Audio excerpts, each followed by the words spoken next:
Yeah. Get it on, Rachel. Feel like dynamite, man. Yeah. Can't do it. This job, I ain't got nothing to prop it up on. I ain't got no prop.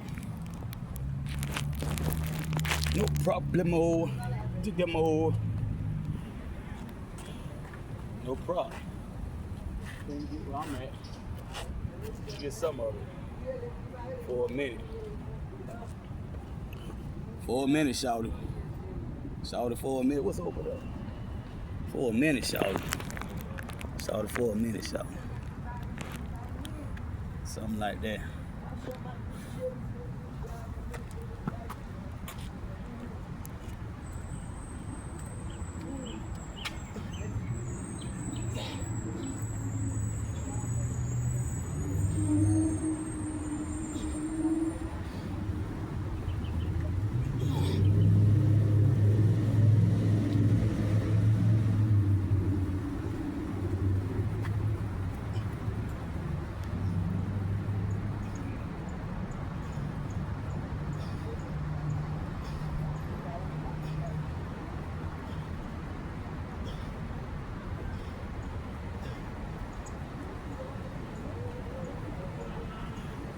It ain't no superset if I don't do 3 exercises.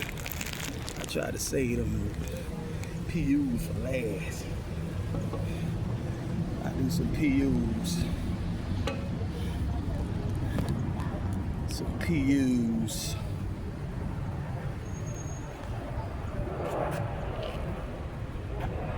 Might not see me, but everybody's business ain't show business.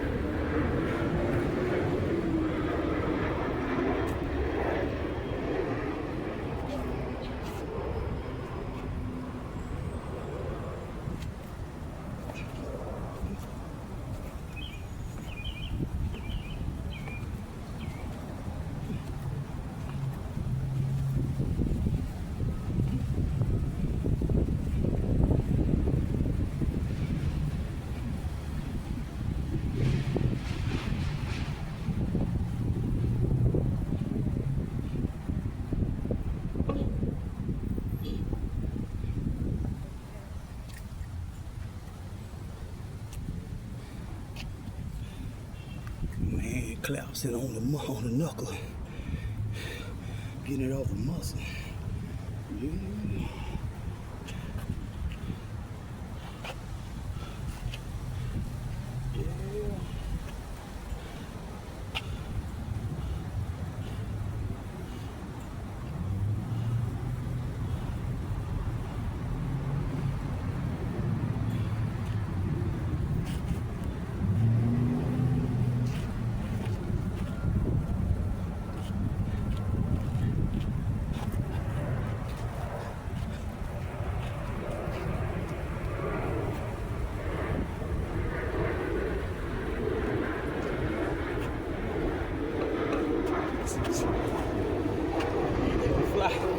They're gonna take flight.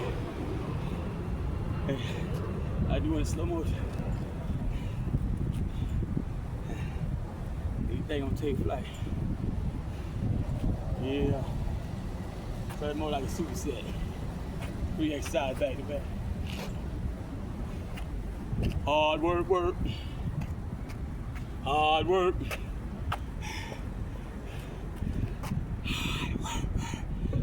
Hollandale police say we can't get it, y'all.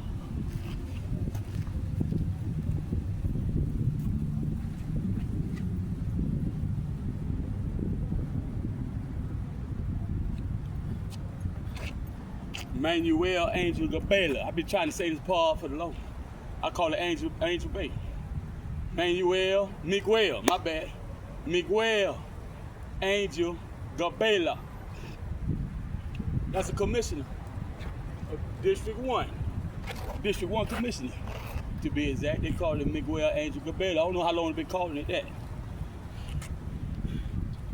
Because Hollandale police want to knock me off for being gorgeous.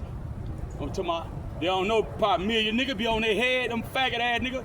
That's Bahamian country. Pussy ass nigga. That's why that goddamn tornado Melissa coming through right now. Tearing shit up. Keep fucking with me.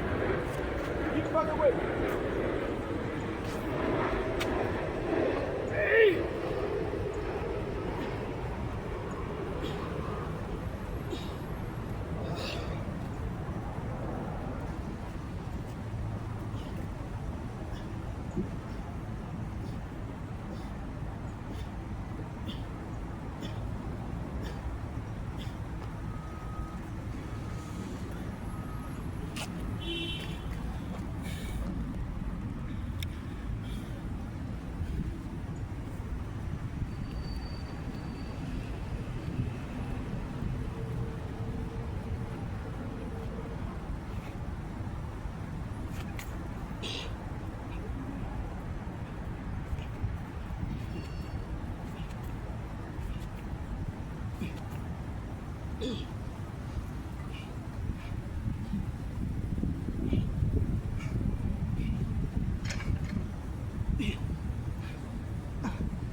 The second set of the superset.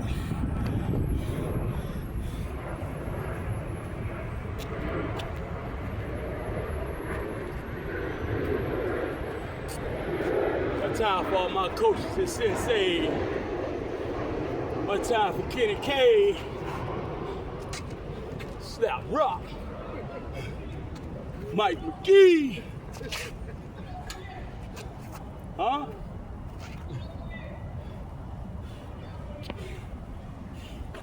Yes, sir.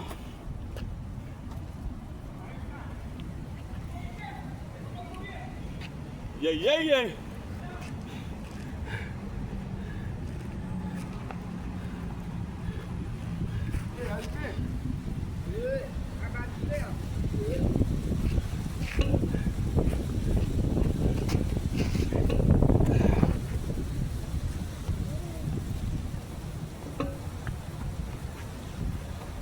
Yeah.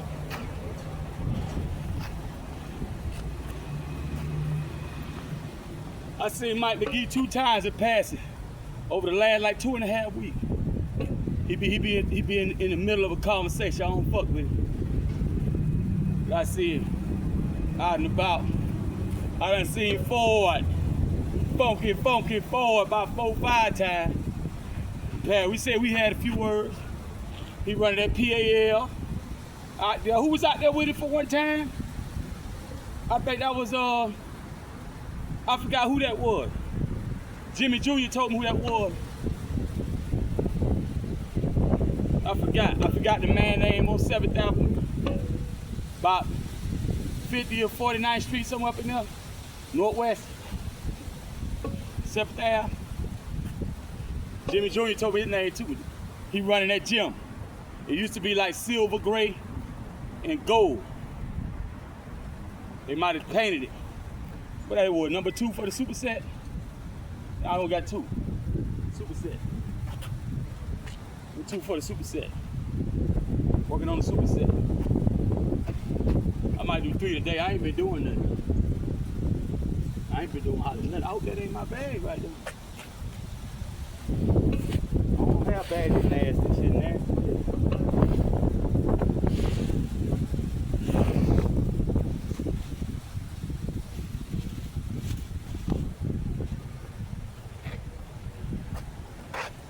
Yeah, baby.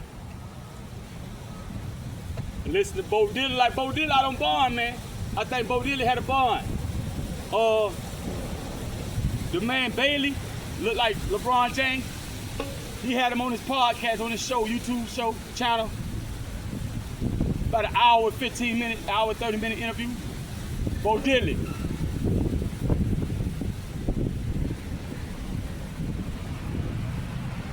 Yeah.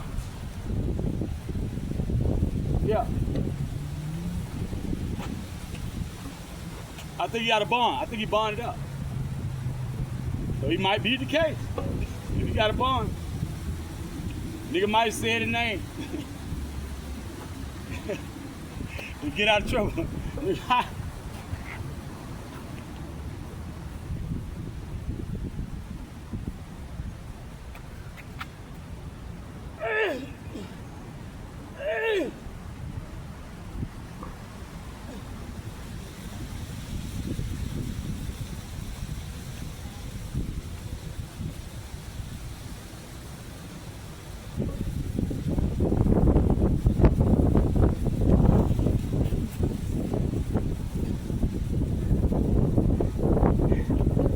rock off the wind, knock the rock off that mother. That's Melissa.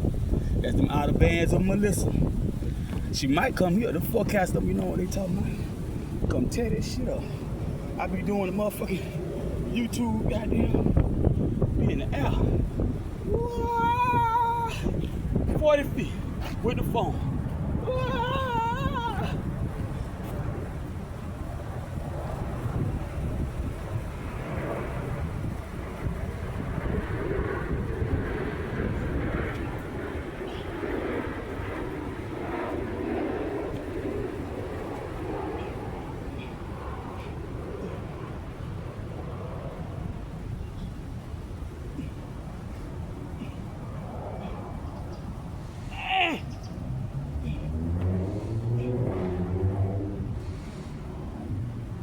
I think that's the third one of the super set. And that's the third time around.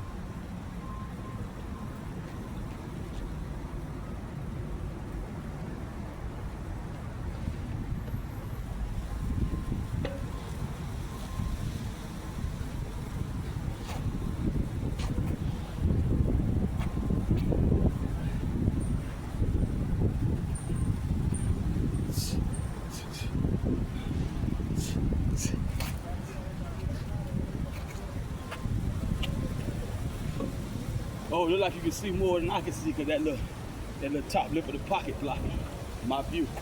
I think y'all can see that. I just realized that. Y'all should, yeah. Y'all should be able to see the push-ups and all. I was wondering about it.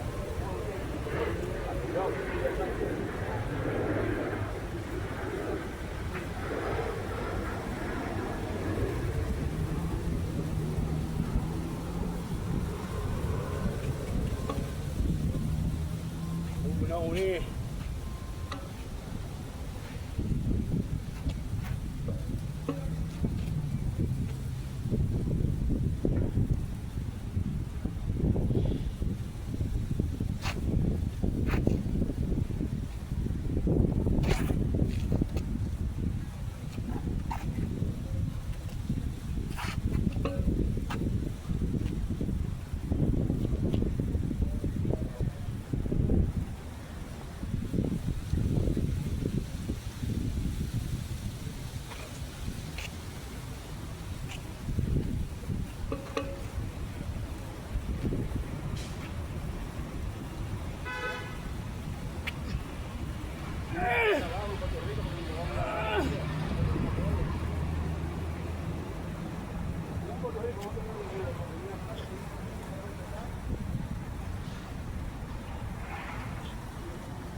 I had to rewind this shit and look at it. But I think that's the fourth one. I did some shit before him. All y'all slick talkers out there. If some shit came before the super set. I'll never show y'all all my shit, nigga. FN, PAN. Something came before him. Take the gas out most of y'all this engine. Out y'all tank. Yeah. What's up?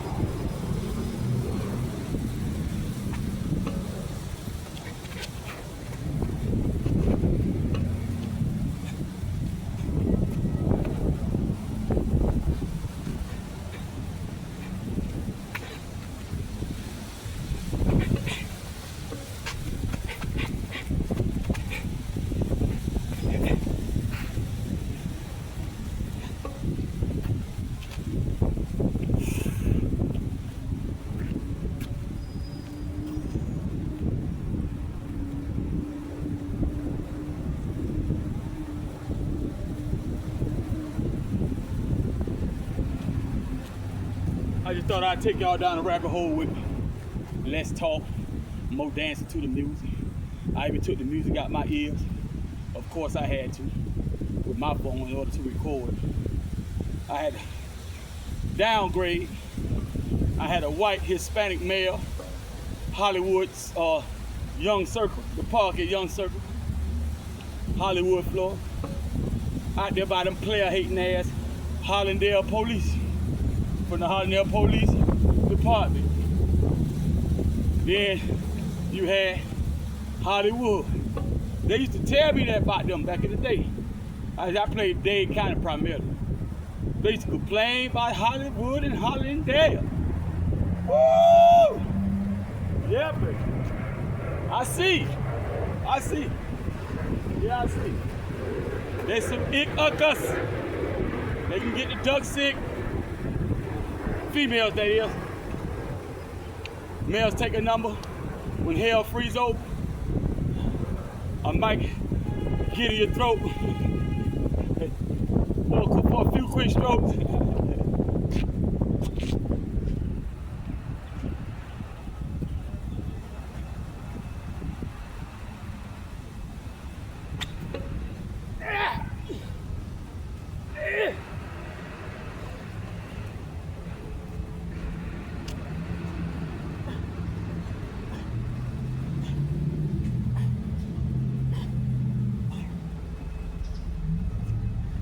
That ain't the only park in the world, pussy ass nigga. They sent 2 bona fide sisters last time to a room. They should have had a toga on and a little reef around the head like Caesar.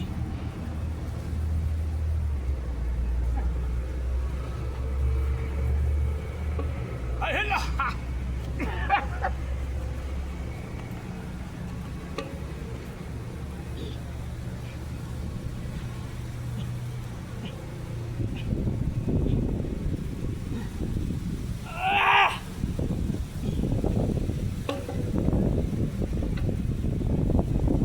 Goddamn Serena Williams. You gotta end it in. It ain't Serena if you say at the end. You gotta put that at the end.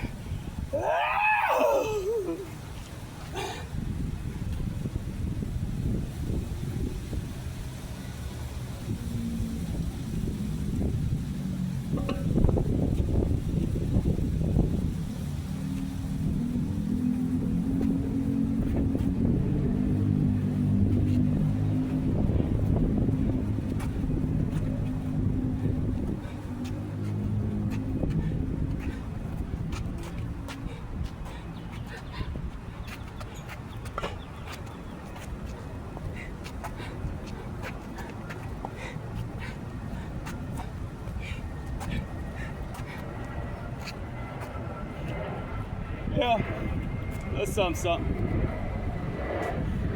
That's it. With some leg lifts. I gotta leave my glasses on for that. Some leg lifts. I might have a word to the wise. Maybe, I don't know what I'm talking about. Never scripted. I just get lifted.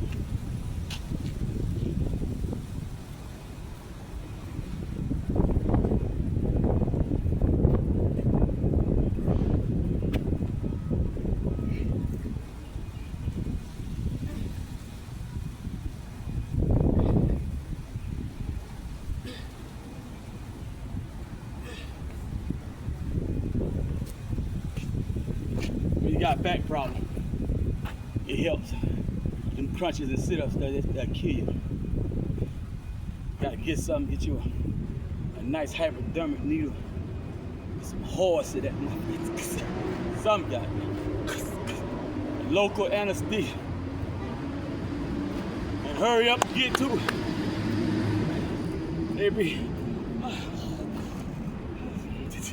it. Shit, something, man. Told y'all about the Dr. Juan O'Hare out west. Tell Miami somewhere out that way. Oh man, Peggy and Lulu, they still work there. Oh Lord. Don't speak to Peggy and Lulu. I think you gotta look. I think you gotta get one on here, intimidating glare. That kind of look at his ass, kind of like something, man. That nice guy shit ain't working though.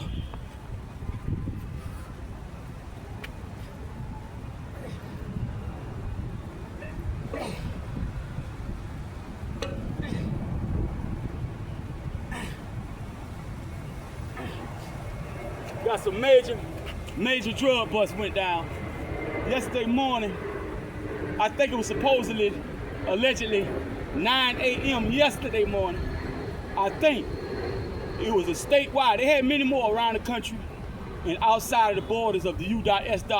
states and the territory, but Florida, I think that was 9 something yesterday morning, allegedly, when it actually took place. I came across about 11 something last night, and they had it coordinated where the military was in the air. They had already mapped it out, so whatever the destinations were, they already had mapped out the escape routes, the most viable escape route. Any viable escape route was patrolled by military, boots on the ground, and helicopters, while the FBI, DEA, people like that, ATF like that went in. They got so many mothers in Memphis. They even got sheriffs and other officials, quote unquote official, appointed and selected, so-called elected. They got them too. So another underscore highlighting the precautionary things I've said for years now. For years now I've been saying that shit over with. And what's happening, the dealers, too dumb. They should have been realized ain't no such thing as no encrypted chat. That's another thing they mentioned. And them encrypted chats they've been using, it was EncroChat Ghost. They must have had something new. Or they just didn't know about EncroChat and Ghost. I don't know. A lot of niggas don't read. That shit be in the paper. They say less in the news broadcast. When they doing this here, they say less. When you read, they say more. Imagine what's not even in print or spoken on mass media. So they lazy, using computers or audio visual to conduct deals. That stuff leave a permanent fingerprint. A permanent fingerprint forever. They can retrieve whatever you do in cyberspace. They can go back and, I don't care what you do with that account. They can get all that. Not only that, they can find out exactly what computer it came from. The one, not the type, but the particular one. The particular location, exactly. So if I'm in like the Florida room, they gonna know. At 561 Northwest 53rd Street, it was in the Florida room. Approximately this corner of the room. Yeah. Whatever email you made up and all that. And they was doing a lot of silly stuff. I shared it to my Facebook. But a lot of things they were doing to be covert, undercover, was not thorough. It was pretty decent for the average traffic stop and frisk, probably get you through that. But when they start really digging, they got through all that falsified, doctored up paperwork for whatever it was, visa, citizenship, state ID, driver's license, and all that. They got a lot of information, bro. A whole lot. A lot of crime. Another one, I think I was in Florida, was Chinese. Chinese was bringing in a whole lot of Schedule 1 illicit street pharmaceuticals. Plus they had a lot of Chinese, I think they were Chinese, nationals trying to smuggle in for $35,000 a piece per head. They caught that whole fleet. So like I keep saying, man, hey, get caught up in that rap music out that's coming out lately. Everybody popping, rapping slick, talking about what they do and how you scared, you just a sucker because you ain't got no ice on and platinum and a whole lot of wenches on your dangalanger. That's the Pied Piper, leading all the children and old fools to their own destruction. That's all it is. That's all. I forgot how much I owe myself. I might only did 4. I forgot. Yeah. I'm on lay lift. Well, that's a little word to the wise.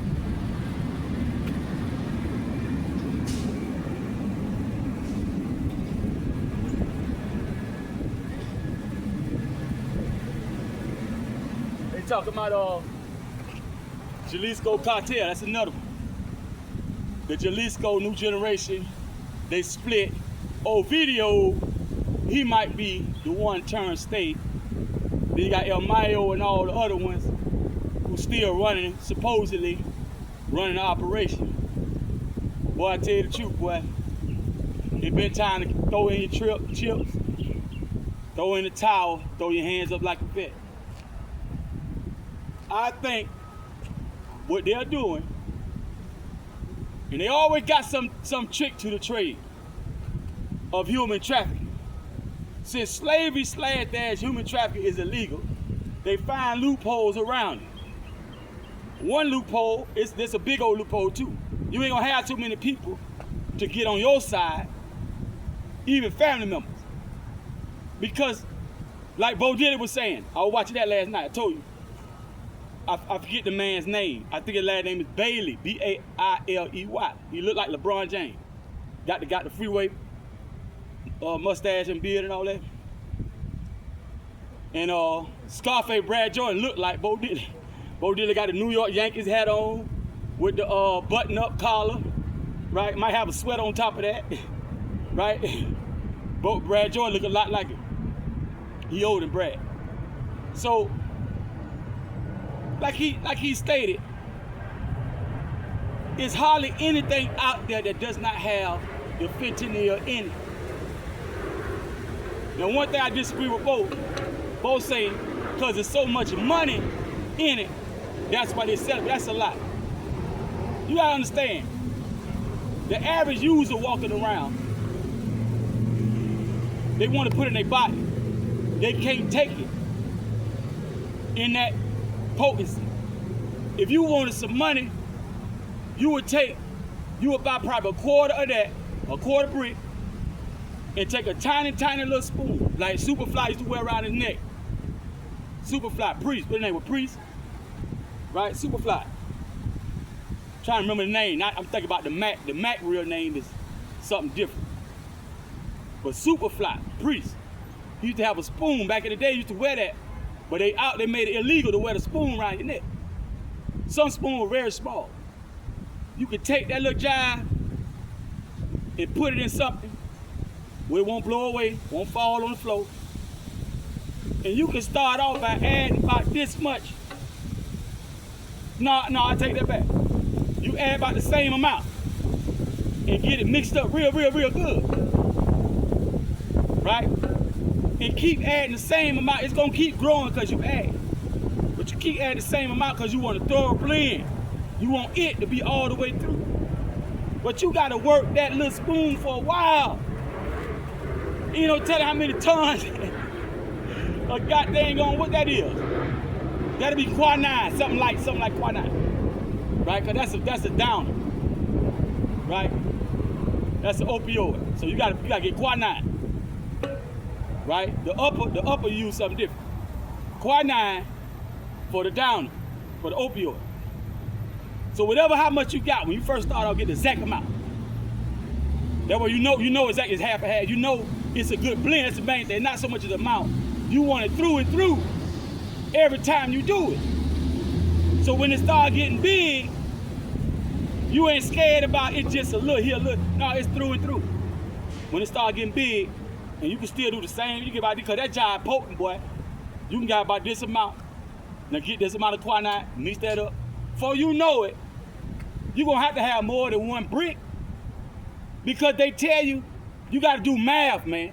When they tell you how much X amount of gram, a half a gram, a quarter gram, how potent that jive is, that's all you need. But I'm telling you, the key to stretching it it get the exact same amount of an itty bitty. Weigh it, and get the same amount of quinine. Weigh that. Now blend it all the way good. And every time you get some more quinine, make it an even amount of what that is. Blend it all the way good till you get a lot. Then you gotta take it to a lab. You can't let no human test that.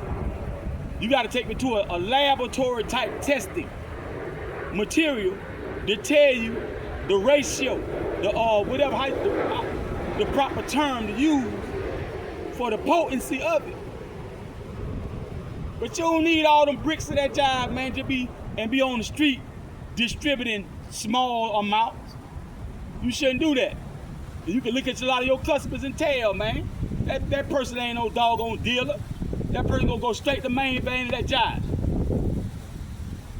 They gonna fall out somewhere. Might do it right on the premises of where you go around the back somewhere you don't even know they over there and be on your trap, on your clock. So now, all that to say though, really what I'm talking about is the fact that when you get caught, nobody cares. Because you really are now, you really are pushing poison to the people. That's all it is at this point. Why can you get it like that? I mentioned this before. We couldn't get good stuff back in the day. You had to know somebody. It was hard to get it. I mean, good. You might get enough to bag it up and sell dimes and 20s, but once you want to start moving 8s and quarters and up, a lot of that stuff don't nobody want it. They might get it one time from you. They might not even buy it. They might sample it. Sometimes they don't even want to try because they know they can go get it. So you gotta have it. If you want to sell it, you gotta have it already. Back in the day, a certain amount of cut on it. That's it. And that was hard to find, right? Because it got real hot. It got real hot out here in the 60s. It got hot in the 60s. It stayed hot in the 70s.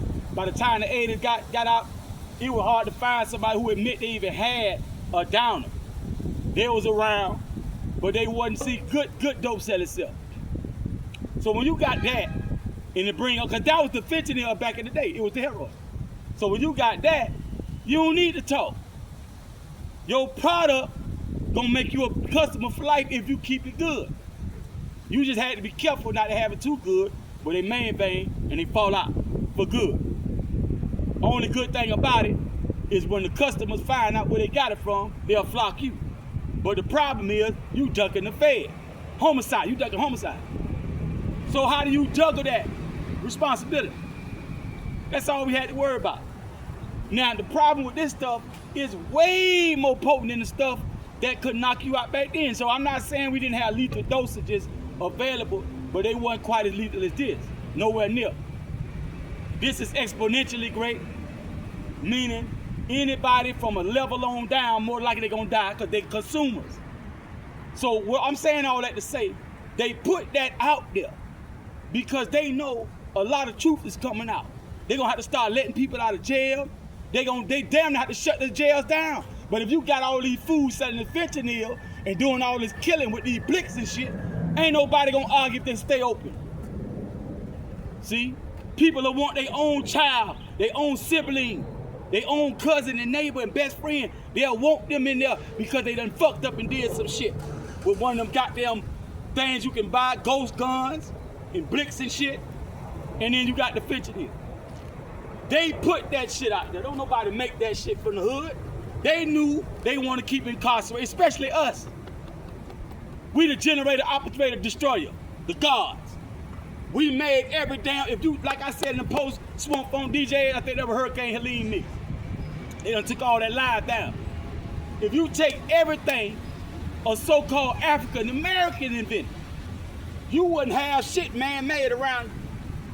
You wouldn't have a goddamn thing. I'm talking about from a cane to walk on, a phone to talk on, anything, a stitch of clothing. You wouldn't have shit. Phone booth, all that shit. You have dirt, grass, trees, water, sky, mountains. That's all, and animals and shit, and butt naked people. You wouldn't have shit. We invented most things that people use to put on and move around and walk around. And if all y'all Pan-Africanists and all that out there caught in the old school that derailed us from the real movement of the Prophet Noble True Ali, right? For all of them, everything in the East that's ancient has a mother over here that's more ancient than it. From the pyramids, the hieroglyphics, and all that. So even that, you can go back that far. It started right here. Midgard, North Gate.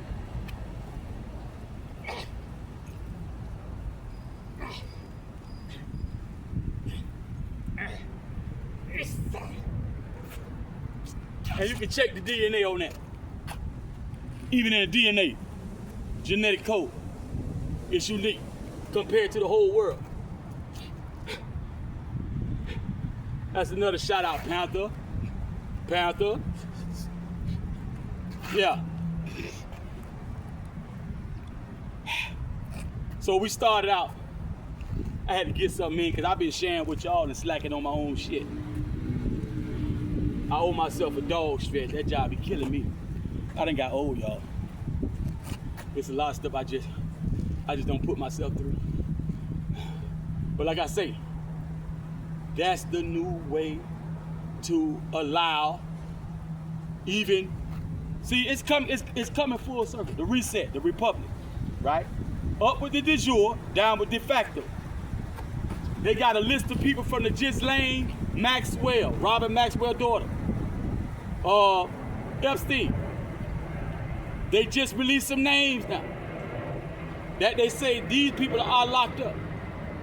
So what's happening is the fraud is on both sides. They found out with a shrewd way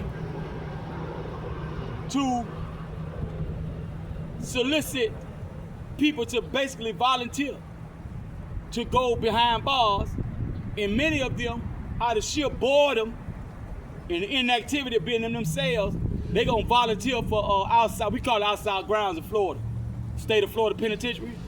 We call it outside grounds. You know, and a lot of us will be in, I refuse. I refuse. Outside ground. A lot of people gonna volunteer to get out that cell.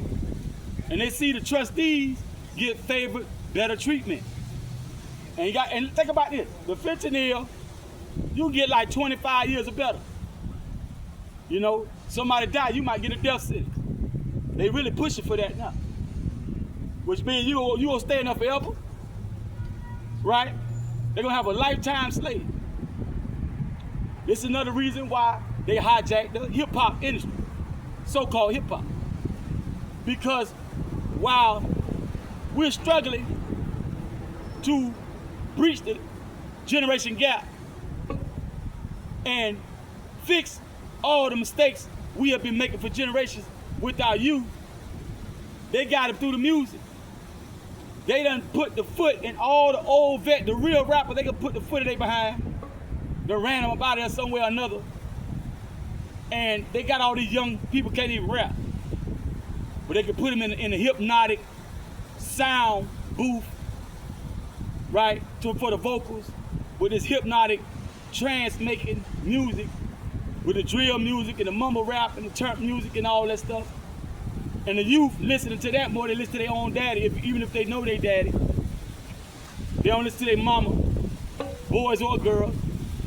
A lot of times, they don't want to hear that.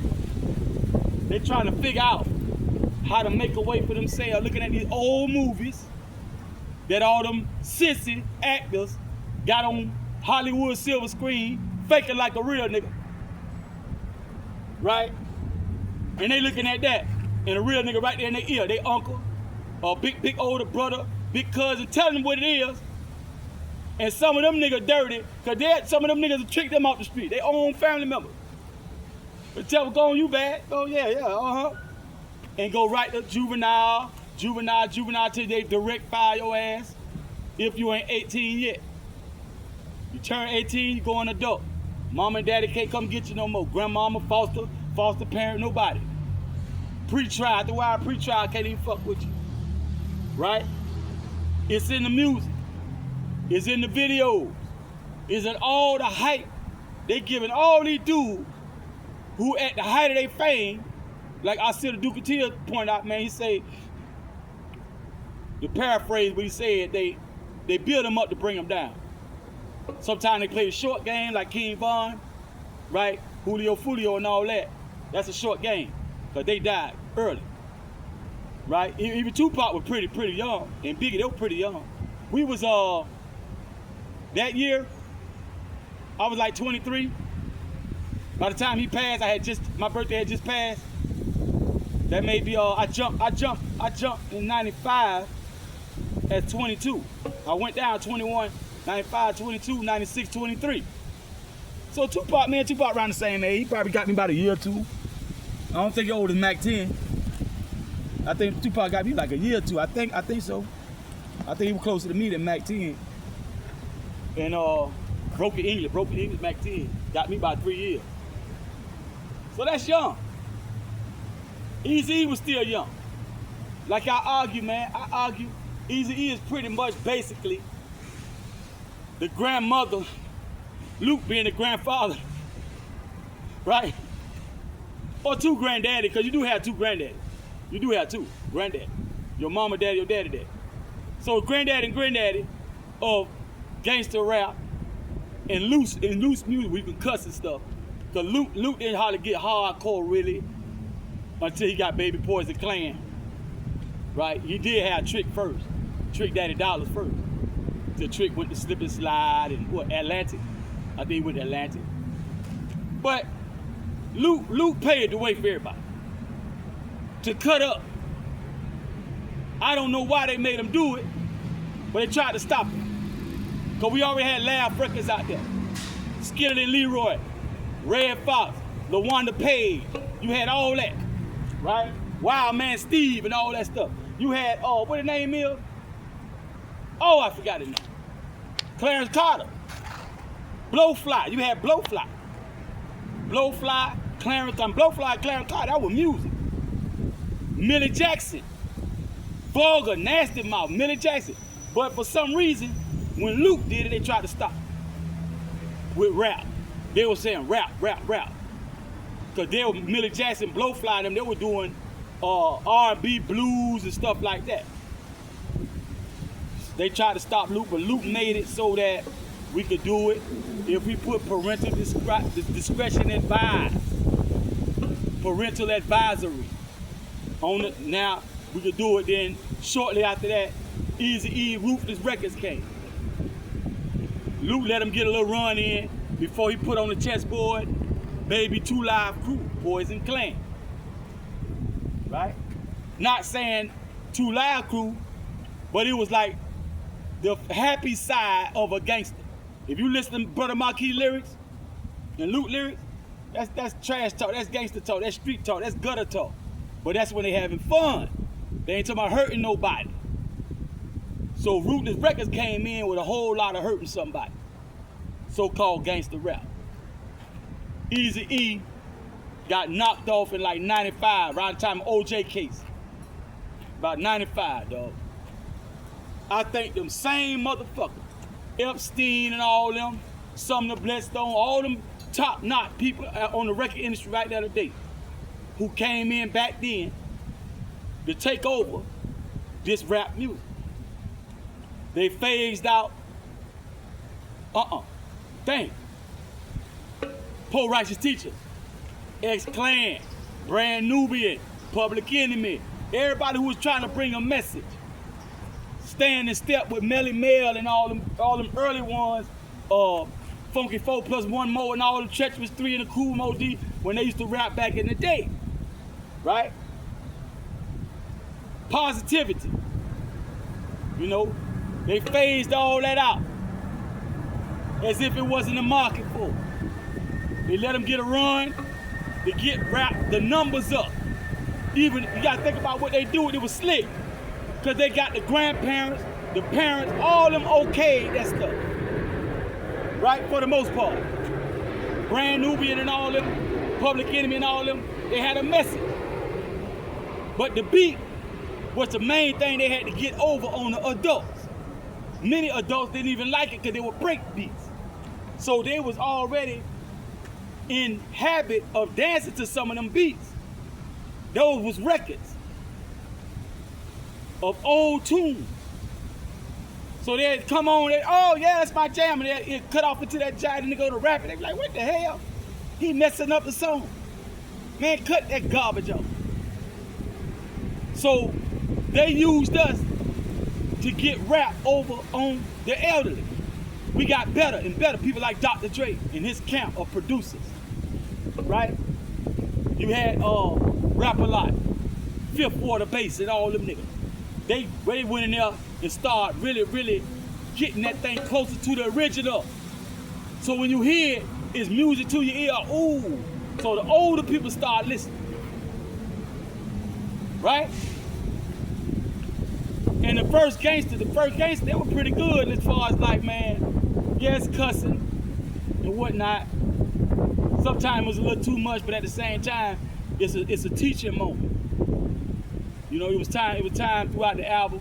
You could talk to your child, well, you know, that is the way it is for some people in the world, and ... And so they got the whole, matter of fact, they waited. They waited until the people in the 70s and 60s, because they done put that poison out there now. People don't live that long no more. So you don't have people 120 years old too tough, 115, 95 anyway. So you got people around by 70, 80 before they about to fall out. That's the rap generation. This close. That's definitely the generation that was raised on the music the first rappers was using. First we took off, right, when we started using a lot more samples. We took off a lot of James Brown, JB's. Of course you would have a lot of other people too, but many of them were nothing but copycats of James Brown. They'll tell you themselves. James Brown raised a nation of vocalists and musicians. All the greats will tell you. Michael Jackson, Prince, Rick James. I done said about everybody. Because everybody pretty much a clone. Funkadelic, that is James Brown band. They is the folk. That's the mothership, right? That's the first one James Brown had, Maceo and all them telling them what to do with their instrument. So everybody else, you know, they often imitated, never duplicated. No matter how good they are imitating. I ain't gonna name no name. I'm a DJ. I ain't telling you shit. I started naming some people. I ain't telling you nothing. They done fucked me up too, boy. Swamp Phone DJ will rise again, boy. They done fucked me up. That cracker stole my phone.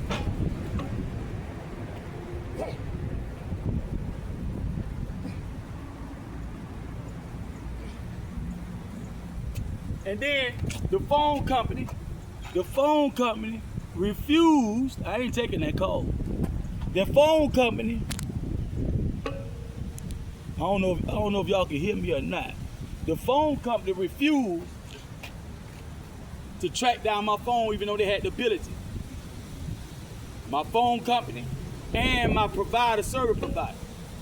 They got the apparatus and the status to track down that phone wherever it's at. They wouldn't do it. They refused. Right? So I know it's under warranty, and while I'm doing that, battling with that, mess around, I can't do no more business. I can't call nobody. Not even my mama. Right? These motherfuckers I was with Verizon. And that was an S Galaxy 23, some job like that. S Galaxy something. So the company that made that Android wouldn't track it down. Verizon wouldn't track it down. And it was under warranty. They wouldn't even let me get the new phone. Right? With the old number. Because they said they could, they gotta have, you gotta go on we're gonna send something to your email. I can't get in my email because the thief went in my email and my Facebook and stuff, he fucked around. I couldn't even log on from another source. He done went in there, messed up my job. I can't log in. Because my phone didn't have a block on it. And all my shit, you just open up the phone, go right to the app. He went in there fucking around and fucked it up. Well, I can't, he locked me out my own shit.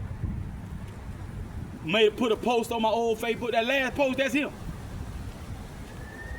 Yeah, that pussy ass cracker.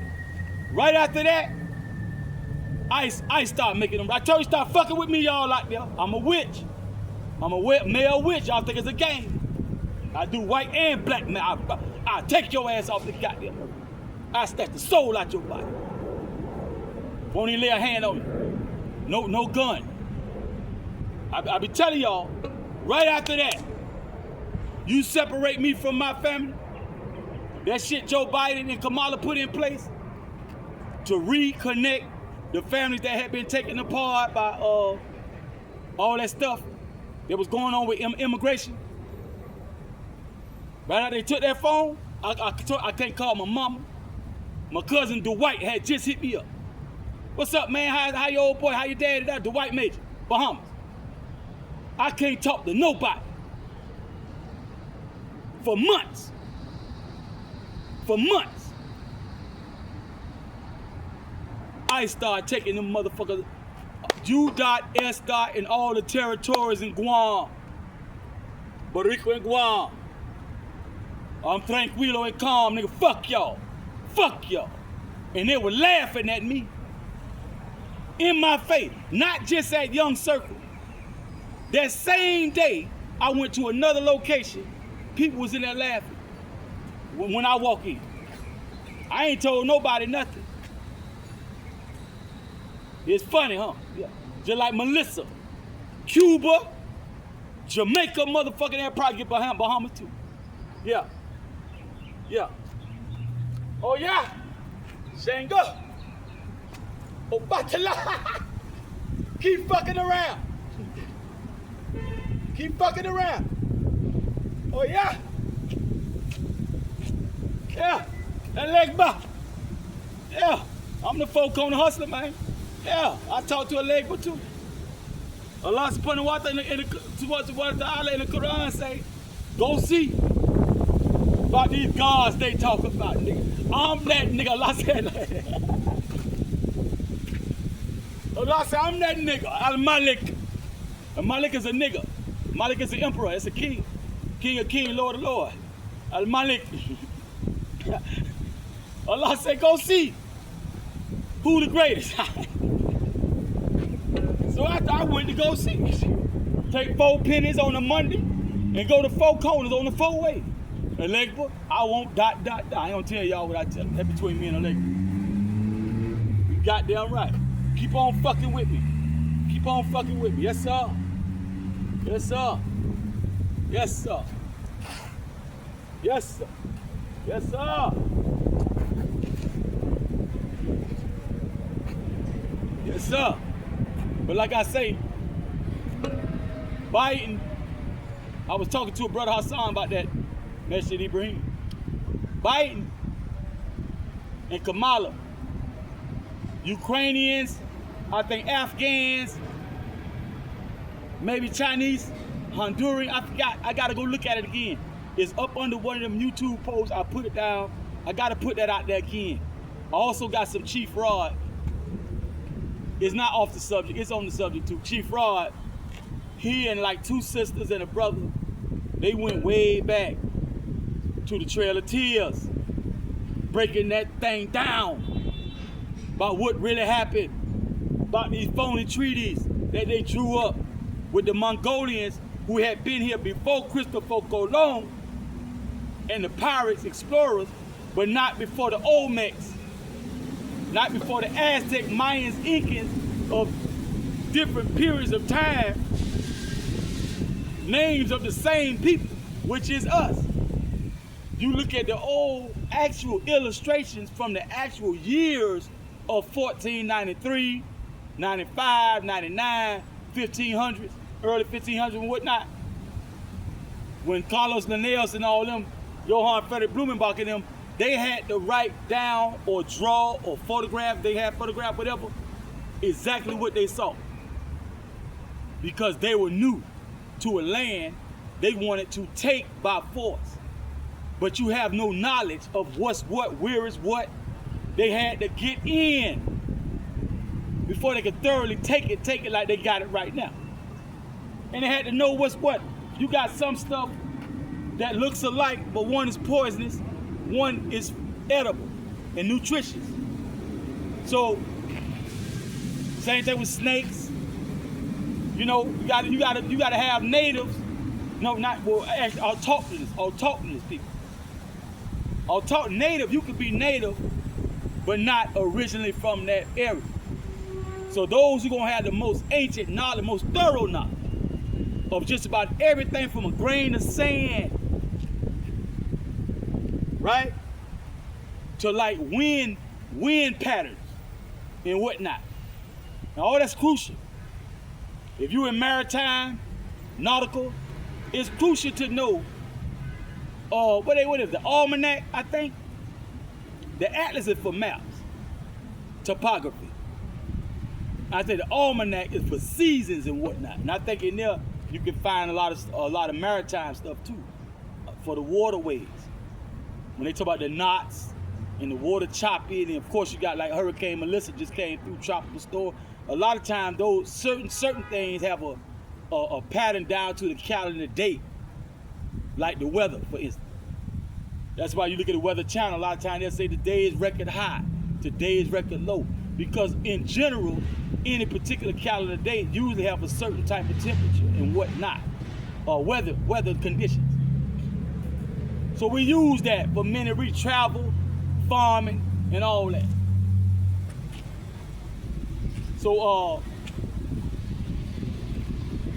I made a point about how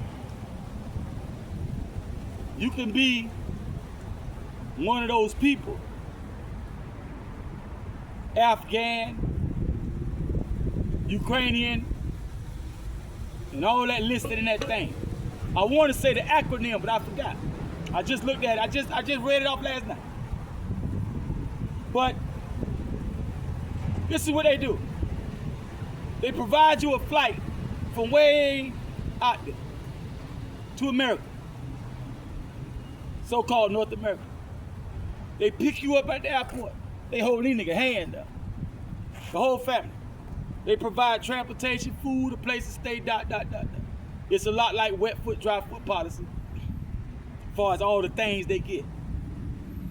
Now you gotta remember that a lot of corporations here, the way they undermine unions, labor unions. Why? And that's even if your company can unionize. Because some entry-level jobs, you don't even have a union. So they definitely can SHIT on you. So now they got it so the union boss, a lot of times he be bought off anyway. But he can't argue for so much for the raise and work conditions and whatnot. Because they got all these illegal immigrants. Then they flooded the street. Government did that. Flooded the street with crack cocaine and heroin and stuff. You got these addicts, illegal immigrants, and people scared to go to jail for failure to pay child support. Failure to pay. Child support, spousal support, illegal immigrants, junkies. Them the first in line to get a shit-eating ass job. Right when we was fighting in the 60s, especially in the 60s, when we really started making leeway, strikes and all this kind of stuff, we really started hitting them where it hurt. And they came up with these ideas. They flooded the street with heroin in the 60s. Illegal immigration is old, right? Soon, late 70s, well, the 70s, they had the freebase, which is basically crack. And then in the 80s come the crack. So you got illegal immigration, junkies, and then in the 80s, they start pushing hard, child support. You had a lot of child support cases coming out, and a lot more marriage, because for the most part, people stayed together back in the day. And both sides of the family and the community and the neighbors, they would do everything they could to try to keep two people together. Because they recognize, first of all, from here, from the seat of the heart, which is one thing the government started working on each individual person's heart. When they put you in survival mode, your lower chakra, survival, supposedly is here. I'm from the basic textbook. When you start talking about chakras, the basic 7 chakras.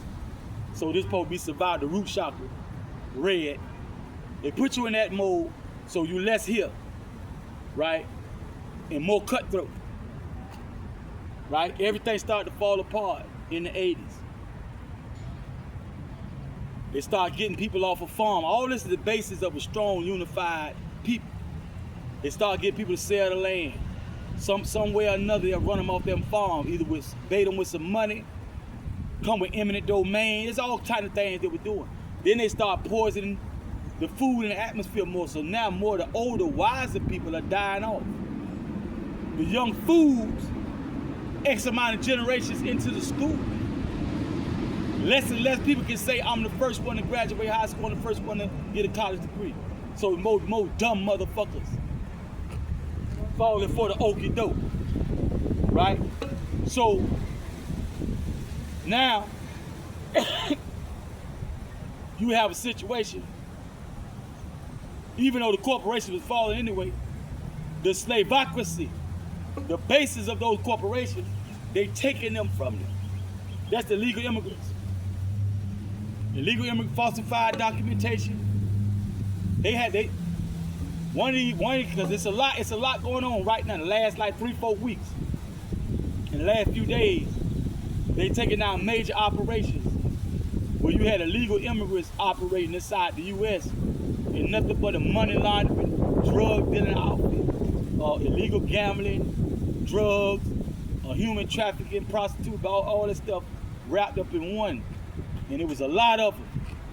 They found tens to hundreds of thousands of people's identification that they was using. Then they had phony people, made up stuff, people don't even exist, making up stuff, all that. So all that served to undermine the average person, whether you a citizen or a black who can't be a citizen, private, foreign, to the corporation, more national, right? Whoever you are, they undermine our ability to thrive in our own land, right? That's for real. That's no jive. A lot of the government and big corporations was in on it because they the biggest dope dealers anyway, the biggest human traffickers, and I'm not talking about just the penal system. We talking about the illegal, illicit human trafficking. These the ones who buddy. That's why the Epstein list so important. They buddy with Mediterranean shipping company and all them type of things. Them big containers that go on the tractor trailer and stacked up on the ships. Be full of people, kidnap people and whatnot. They the main one.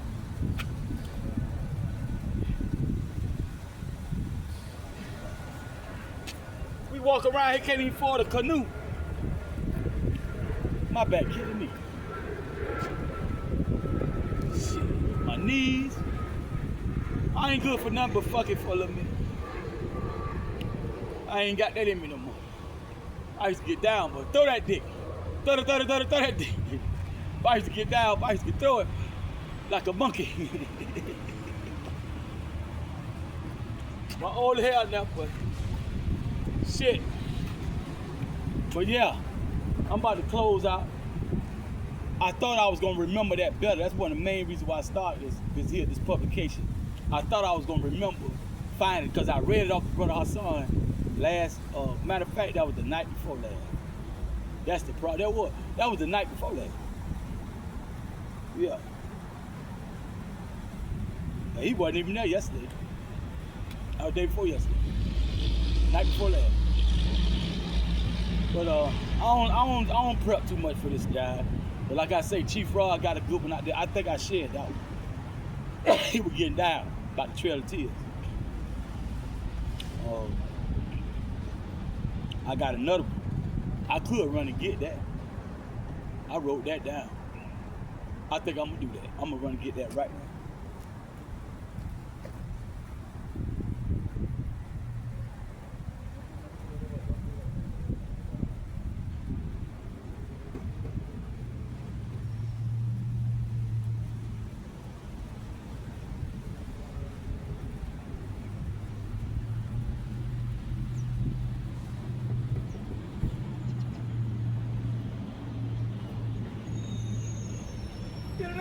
Rachel! You feel like dynamite, Mike? Feel it on Rachel! One time for E. You one got me saying that, y'all. You used to say that shit a lot. All right. It's quite a few pages, too.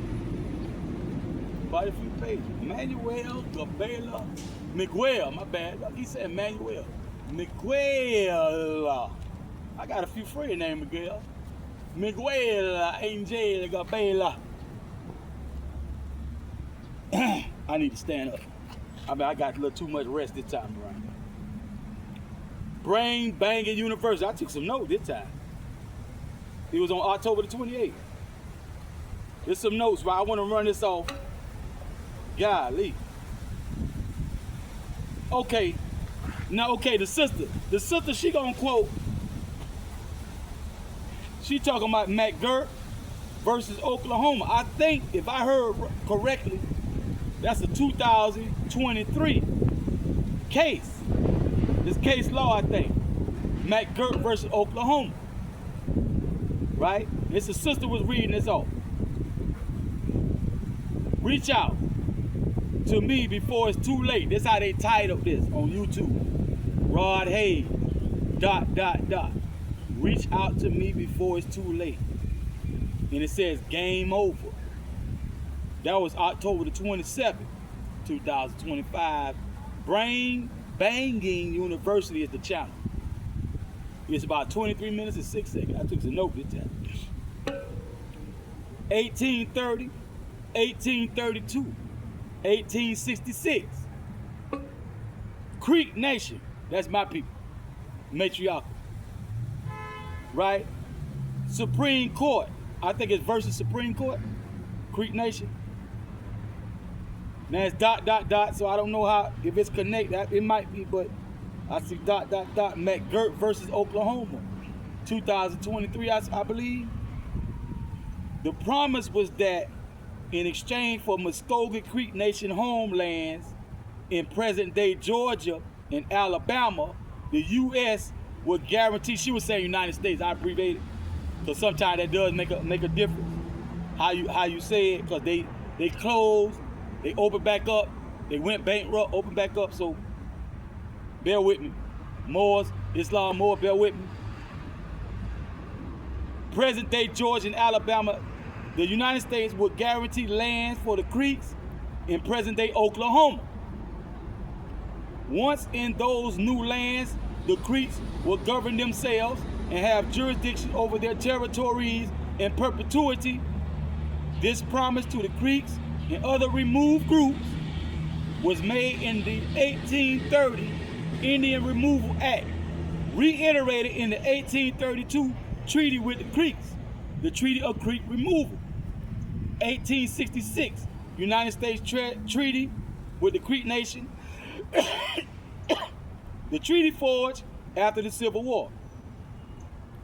Now,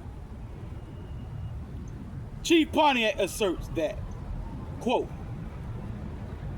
I'm saying quote, but still might be paraphrased, bear with me. They, United States delegates, de facto, government usurpers. I might have put that in there, that's a parenthesis, I might have said that.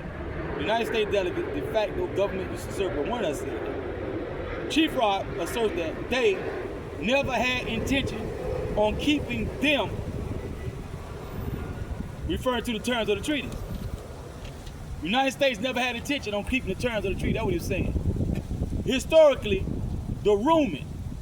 Remember we was talking about Attila the Hun? Was it Attila the Hun? When I was saying kept kicking they behind, and they'll send delegates. East Rome and West Rome would send delegates, but Attila would come himself and sit down with them. But they were too cowardly to meet him face to face. They would send delegates, and they would draw up treaties, and they owed war indemnity, they owed war tax, because they lost, but they would never pay. That's why they kept clashing. Chief Rod Pontiac asserts that they never had intention on keeping the terms of the treaties. Somebody kind of paraphrase, but you get it. Before the ink could dry on these treaties, the federal government players began interfering with Native American sovereignty and jurisdiction, quote unquote Native American. Really talking about autochthonous. Because a lot of Native Americans, like Chief Rod, he pointed this out now. I'm not adding something he didn't say himself. He is the one pointing it out, even raising me by degrees on exactly how it went down when they say the ones that really sat down with them trees, they wasn't even us. And who authorized tens or a few hundred when you had hundreds of thousands and all types of tribes and stuff and clans just on the North Gate, what we call so-called United States, from the East Coast to the West Coast, right, just below Canada, the way they break it down now, and down to Florida, Texas, and Louisiana, all that part. Now we had hundreds of thousands.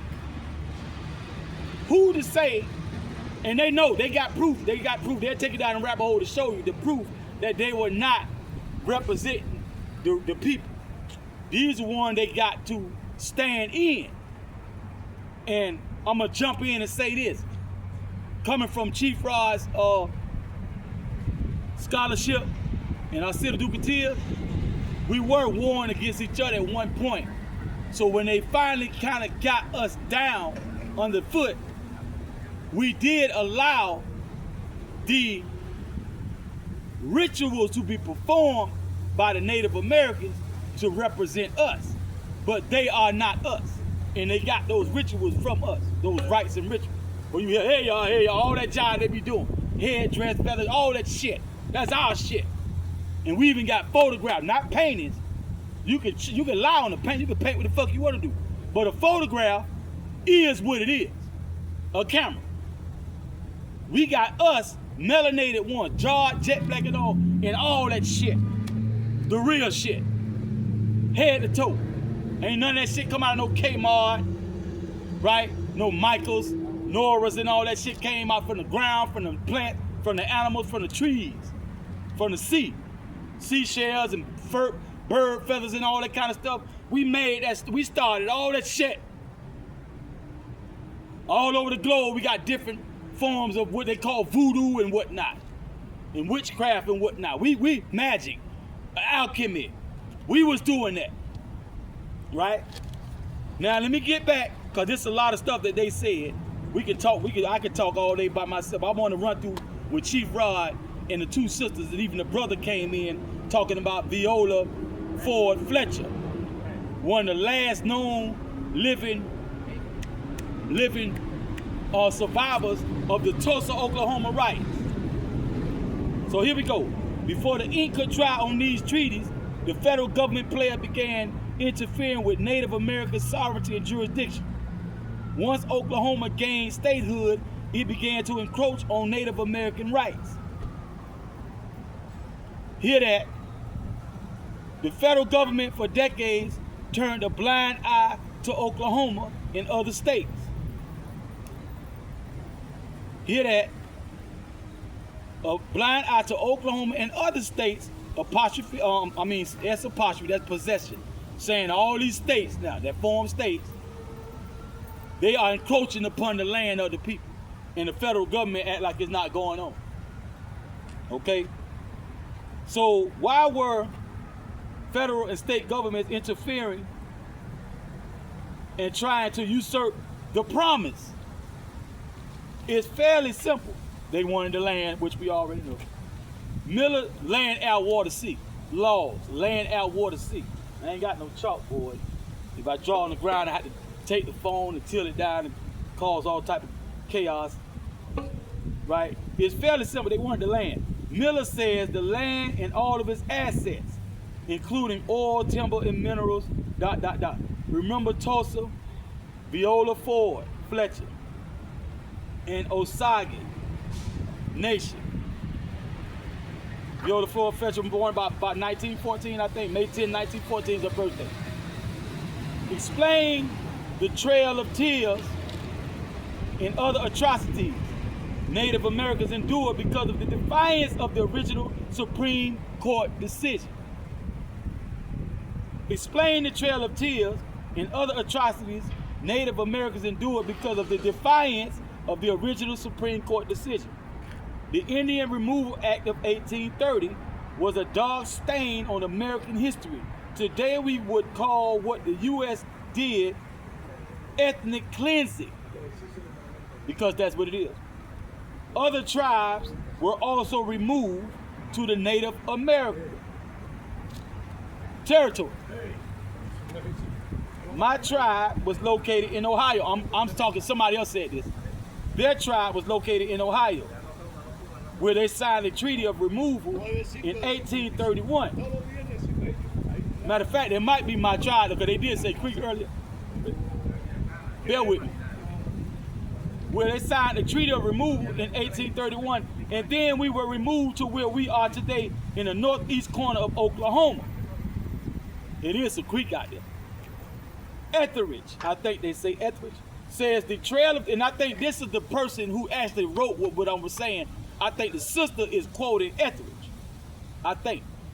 Says the Trail of Tears is the name of the deadly 1,000-mile route that the Cherokee Nation was forced to follow when they were removed from present-day North Carolina and Tennessee to present-day Oklahoma.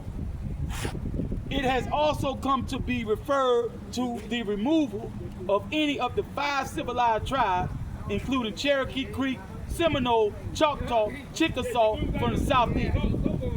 The United States government wanted to acquire all indigenous lands east of the Mississippi River, forcibly removed most of the Native Americans, nearly 100,000 people living there, each nation signing removal treaties, but always under threat, duress, and coercion, which you hear the Moors say all the time.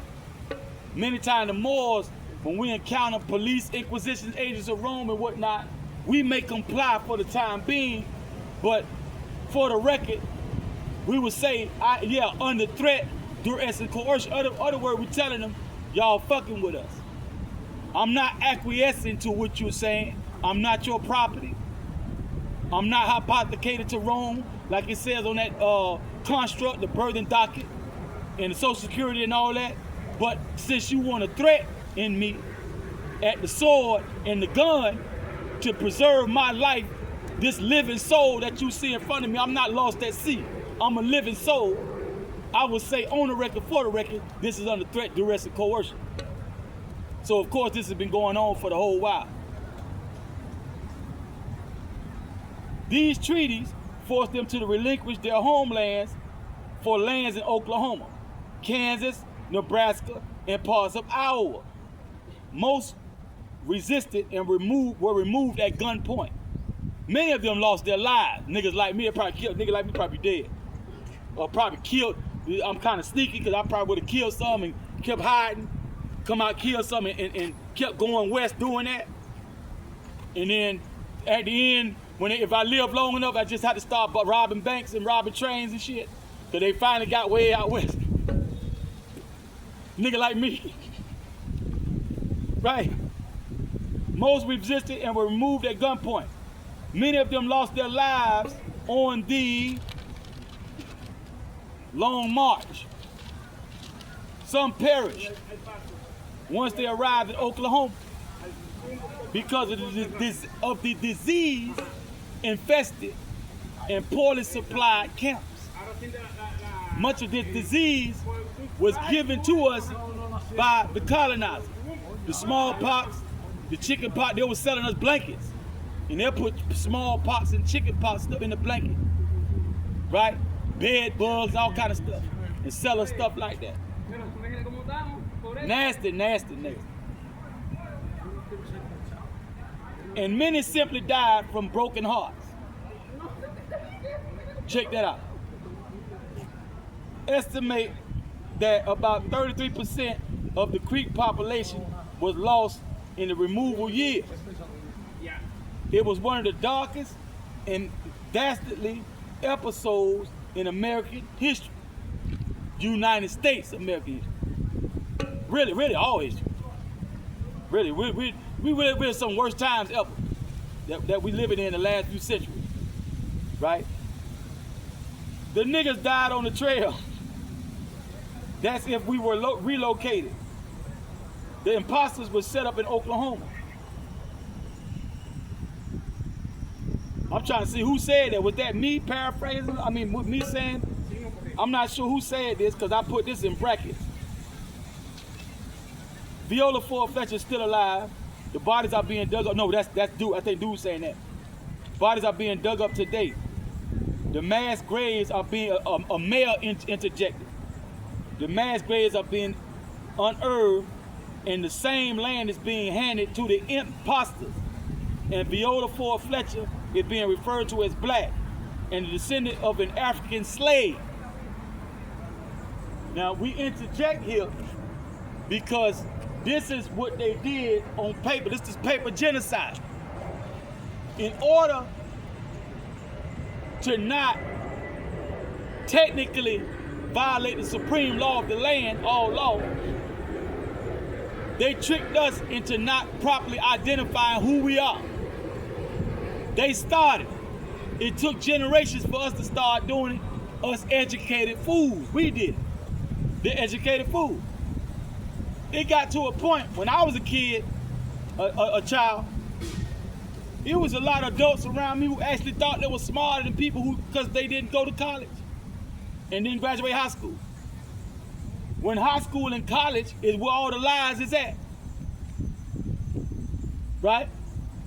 And I gotta stop there because I gotta finish this. I be talking too much to really show you how they got us messed up in the head. The head game they played in the schools, education. Now here's a chief fraud, Pontiac, Rod Hayes. That was a growth and development, man. Growth and development.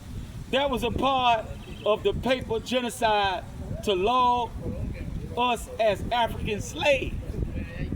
But we were here the whole time. They had waged war against us, and the original treaties were between them and themselves, not between them and us. The tribal treaties that they made with the 5 civilized tribes was their attempt to hold the bear or bay.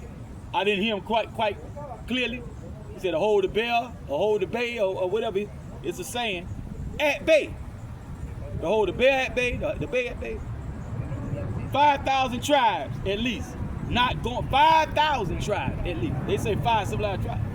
We had at least 5,000 tribes.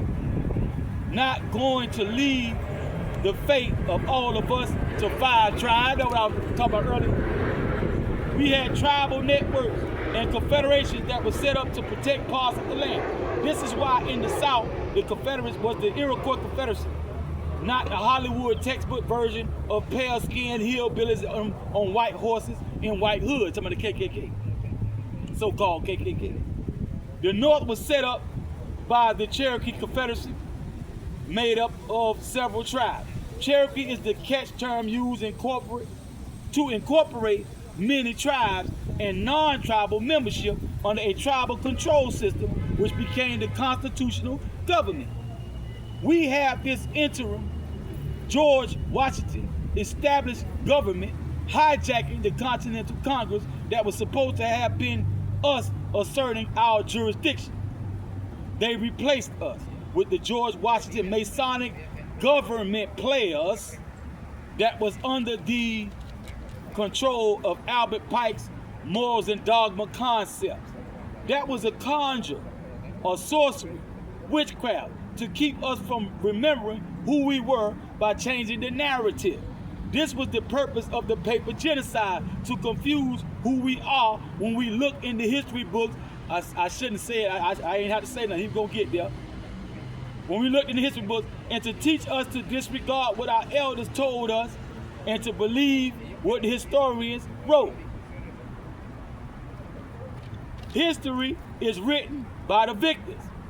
If the victors, this Chief Rod, if the victors wrote the history, how would they tell their story to keep the conquered from rising up from under the conquest? Always confuse the identity of self.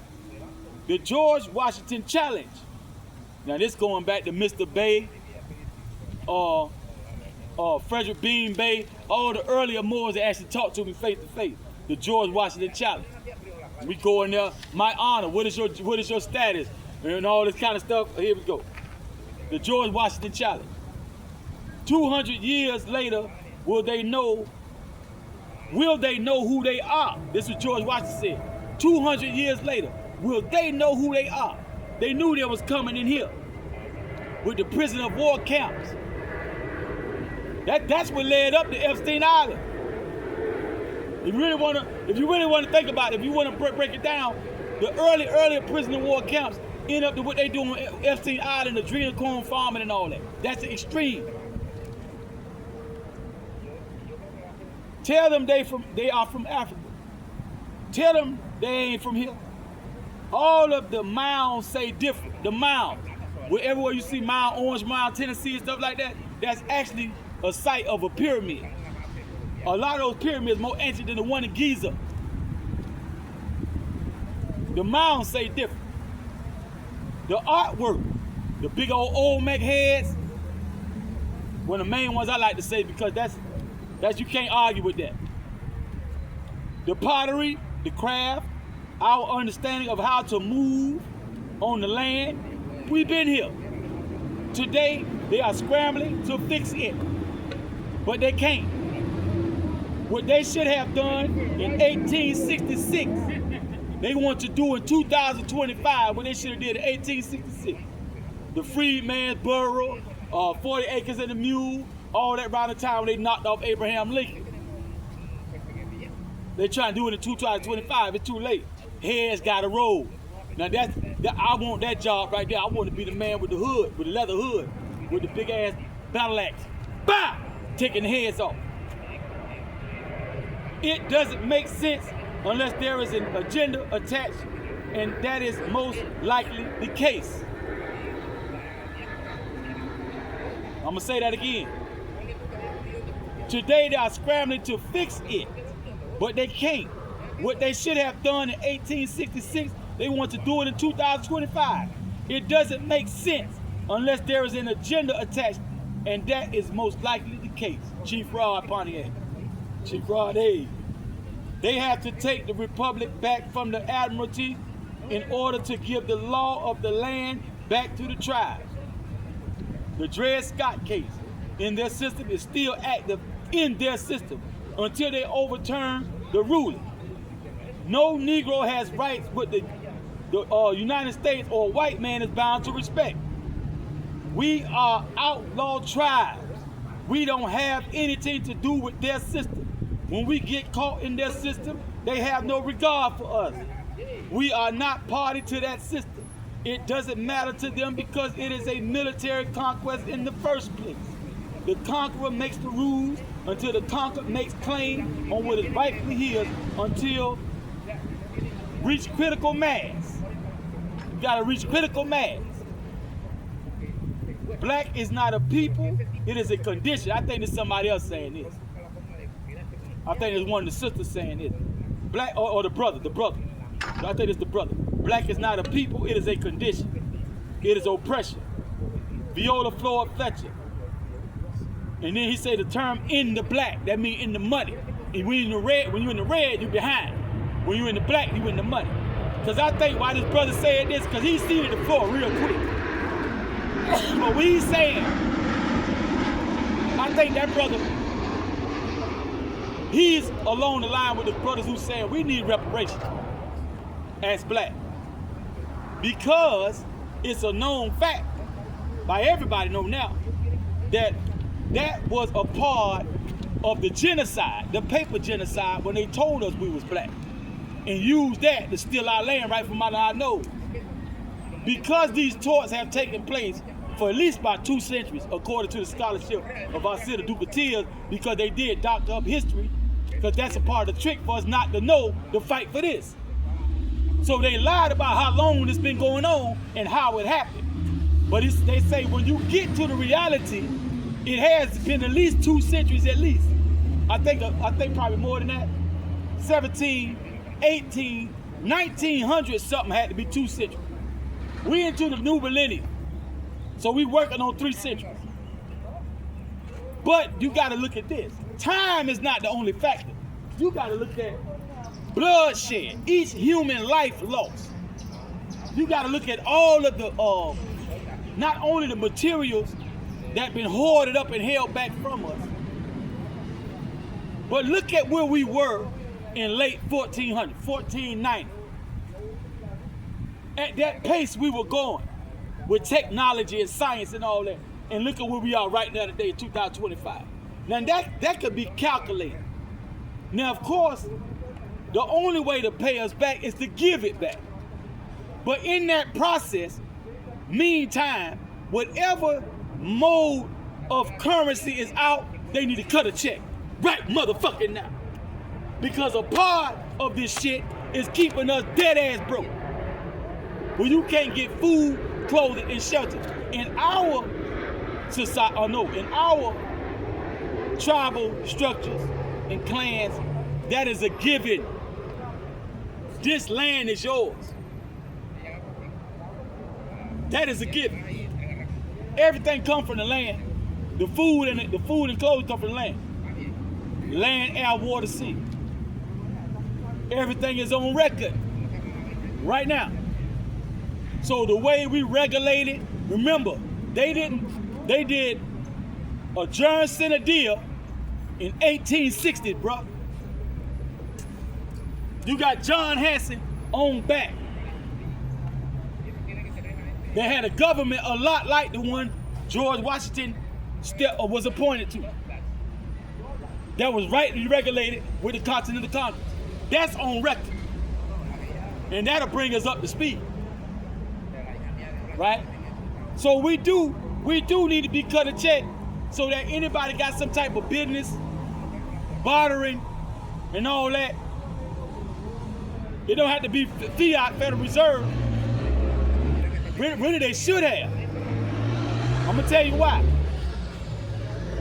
They should have cut a check that you can cash to Federal Reserve, and once they officially flip it, you just turn in your fiat note, and they give you the equivalent in the actual currency. Because you can have paper currency, but it's not. The Federal Reserve is not it. I'm not getting into that because this take too long to talk about what they did to make that counterfeit. But you can have a paper currency, and of course you can have gold coin, silver certificate. Man, it's not rocket science. The problem is too many people have power who are their head going to the chopping block. And they trying to make this as difficult as possible. The transition. Cause like I say, they know it's niggas like me. They probably won't let me do it. They gonna have somebody about 6'6", 7 feet. That gonna be the execution. Big leather, big old LeBron James side nigga. They gotta be able to do that quite a few times a day. Get that big ass battle axe. Like, oh, who that had that battle axe on? He-Man. Who had Skeletor? He-Man. Somebody had a battle axe too, a double-headed axe. Man and all, somebody had a double-headed axe. Blue. Take it out. Blue. To get 2 at a time. They probably say I'm too small. You're gonna get tired too fast. Yeah, it's time, man. It's time, man. So the brother interjected. He didn't say much. And thank God, I'm gonna have to put SikApe. I'm gonna have to put Chief Rod Cashapp on this one here. Yeah, Chief Rod was going in, boy. Him and that sister going. She was quoting McGirt. I think that's case law. McGirt versus Oklahoma 2023, I think. Right, and they went back and talked about 1830, 1832, 1866. 1830 in the Removal Act. Reiterated in the 1832 Treaty with the Creeks, the Treaty of Creek Removal. 1866, United States Treaty with the Creek Nation. The treaty for it after the Civil War, which reach out to Asita Duke, man. He can really lace you up on Eagle Bowl Treaty, the Confederate flag. I mean, I still blow your mind. And he make you jump for joy. I remember when I was growing up, see, I think a lot of these guys were Masonic. That's probably why. They didn't want to step on the Roman seal. But when I was growing up, you had people that talked like Chief Rod and Asim Dukatia and Grand Shaitan Tariq Bey, Toriano Obashango L, right? Dane Calloway, but they wouldn't say much. One of the reasons they'll be hunted down like Salem witch trials and killed. That's one of the reasons. They fought like hell against Frederick Douglass, Wilmot Blyton, or Wilmot T. Blyton, something like that. Been a while since I looked at those notes. They got everything from me. They got every my little library. I had a little small little library. They got every stitch of note, book, pamphlet, you name it. They got it. So a lot of stuff you hear me say, that's why I talk like this now. The brain conjure up as much as I can remember and put it on these files. I got to put it to use. Because I was trying to put together a book and this, because I used to put out free type information on Facebook. But it was coming from Islamic scholars dealing with the order of the day of the rogue people who had hijacked chiefdoms and whatnot from their ancient ways, pointing out what was ancient versus what was de facto. We were talking about Matai and all that kind of stuff. I go to all kind of stuff, man. Most of that was coming out of my study of Prophet Muhammad ibn Abdullah sallallahu alaihi wasallam and the four rightly guided Amir, aka Khalid, Abu Bakr, Umar, Uthman, and Ali. So around that same time is when Hattusha Iskatani, the chiefess queen, and her husband at the time, King Coconut, untouchable down South Gould, put me up on Queen Renita Valara Hard Bay. And when I got with Queen Valara Renita Hard Bay, I was hitting up on a regular, many posts, until one time I stumbled across Grand Shaitan Tariq Bey, and I kind of like locked in on him ever since. Early in my days under Grand Sheikh, I came across Hakeem Bey, Father Hannibal Bey, Sabir Bey, Abdullah Talib El-Mosi Bey, other, but I always look for Grand Sheikh because there's something about Grand Sheikh. He always get to where I'm at. I'm a sun sign Taurus, lunar Sag. Both of those are very warlike signs. Taurus is right behind Aries. Aries definitely warlike. Taurus the bull, and also it's earth. It's an earth sign, and it's very much about the needs of living organisms. Like humans have needs. We need creature comforts. So that's like riches and things that come with the valuables that we need to live on this third rock. So our problems are largely rooted in that, because they took that from us, brought us to our knees, and separated the wheat from the tares. The ones who would be Judases, the ones who would be a Peter, and deny the crop before the cock crow 3 times in the morning, and compromise, commit mutiny, and all that, to draw them out and use them against us, the de jure, the chiefs, the kings, the Shaktu, and all that. And it blended right in, but it brought us up to speed to Prophet Noble Drew Ali. They mumbled about him around me when I was very young. I heard his name more so than the information he brought, and I rarely heard his name. But I could tell by the tone of voice that it was somebody highly respected. They would talk about the prophet like they would talk about Mother Wallace. That's an elder that was older than my maternal grandmother.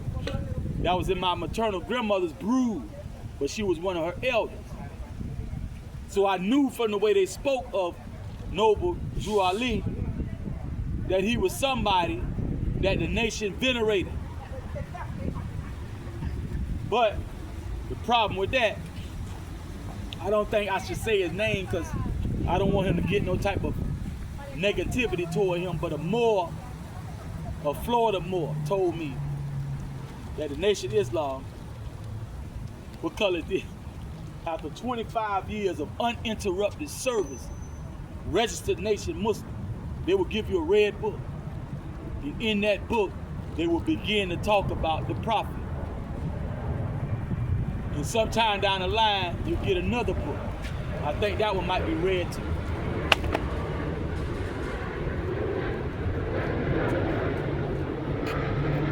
So the Moorish Science Temple, the Prophet Noble Drew Ali went public in 1913. And he did a few moves, right? And he has his reasons for labeling this and that and the third, right? You gotta talk to somebody like Grand Sheikh to really break it down for you. Why he labeled such and such a religious organization, why? And what really it is. But the bottom line is civics. They used to have that at school. They took civics out of school. The bottom line is civics. And the bottom line of what they did to us outside of threat, duress, coercion, and genocide is the paper genocide. They trained us up, and they would sick truancy officers on us if we didn't go to school. And that truancy officer would find out where you stayed, and they'd try to even put your parents and grandparents and guardians behind bars if you didn't go to that prisoner of war camp called the school, which they shutting a lot of them down. And they taught us to be other than ourselves. So the Moorish Science Temple was established to counter that and continue on what we were doing prior to pirates coming over here in the first place. A lot of times we would teach outdoors. A lot of times. And we would teach useful knowledge. That's one thing I used to always say was growing up. You get a degree, you get a piece of paper, a college degree, but you would knock on doors, and a lot of corporations tell you, you don't know nothing. How many years of experience in the workforce do you have? Man, I just got out of college. You know you ain't gonna hire me without a degree. That's a dumbass question. But they tell you, you need at least 3 years experience. How do you get that?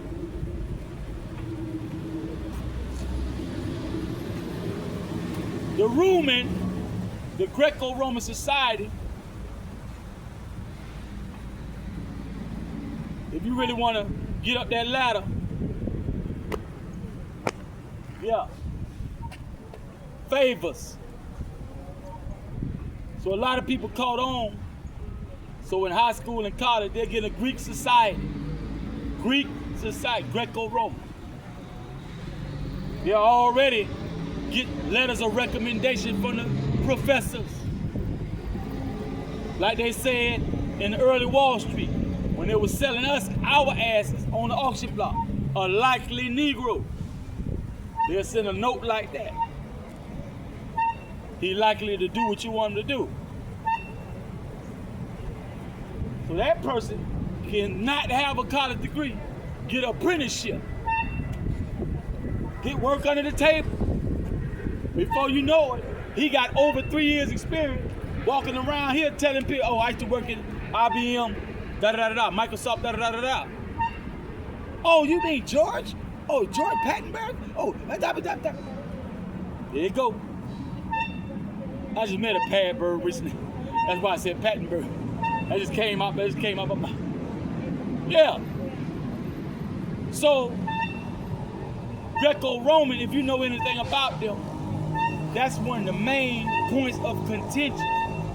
When Hikupta was sending the philosophers over to Greece and Rome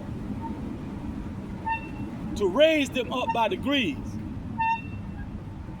One thing that they taught them, many of those great Grecians and Romans, they didn't want to do. They didn't want to go along with really being civilized, quote unquote, for lack of a better term.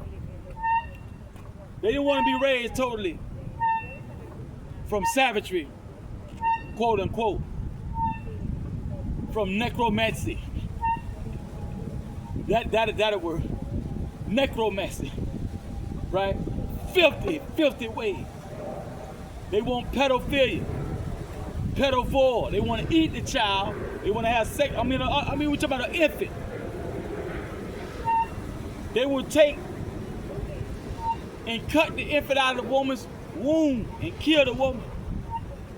Cook her and eat her, might eat her raw. Have sex with the baby, they might eat the baby. It's this type of stuff they want to continue doing.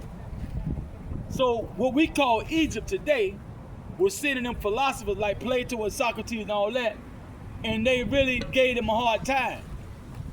So when they finally flipped the script in Europe, in Asia, India, Africa,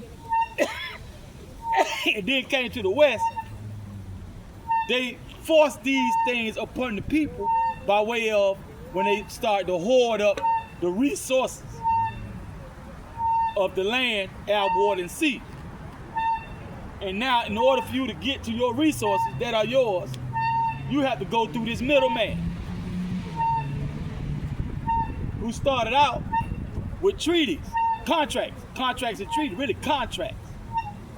Treaties come out like wartime, but contracts to do commerce. And they paid taxes, supposedly. They bucked. They would not pay war indemnity. They would not pay taxes in peacetime. To this day. So now, the great sellout in the MOORS Science Temple, they murdered the prophet. I think it was 1923. They murdered the prophet. And the 5 Arabs in the Arab chamber went their way, about their way, minus the tutelage and the guidance of the prophet. And I think right there is when we went wrong. We could have did a lot better than that. So not even the Nation of Islam. Not even. Now that we have people that will actually give you the words of the prophet, even when C.M. Bay, Charles Mosley Bay, was one of the only Arabs that really worked with the people. He's one of the main reasons why today many more can say what they say. When they're helping you out of the jurisdiction of the foreign colonial European military occupier. Right? And knowledge of identity, jurisdiction, status.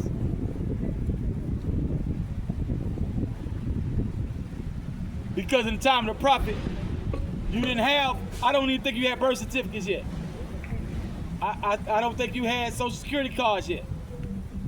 A lot of constructs, the driver's license, state driver's license, a lot of stuff you didn't even have.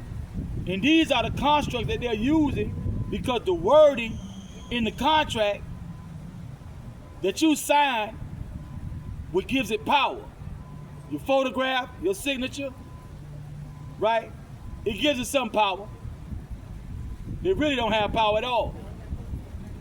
But they get to play stupid with those constructs because they have some wording in there that really just push you back into their jurisdiction and makes you a stateless person because nowhere in these constructs are you identifying yourself properly.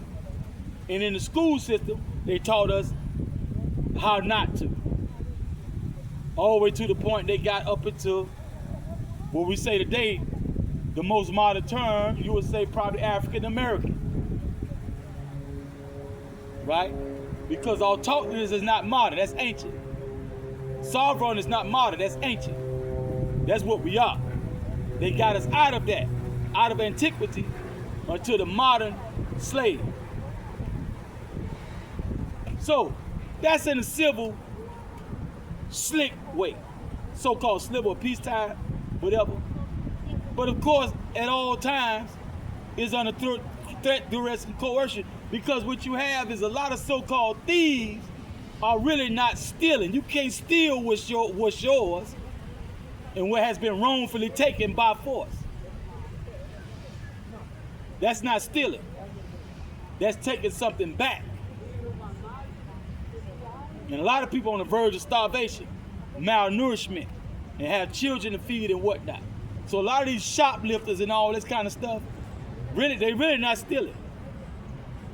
See? And many corporations have their root in hijacking what was once Bonnievilles that became plantations. The plantation that was a Bonnieville belonged to Big Mama, our matriarchs. That's ours. That's what we was forced off of. So we talked about that Trail of Tears. So in the news today, they want to cry about ICE.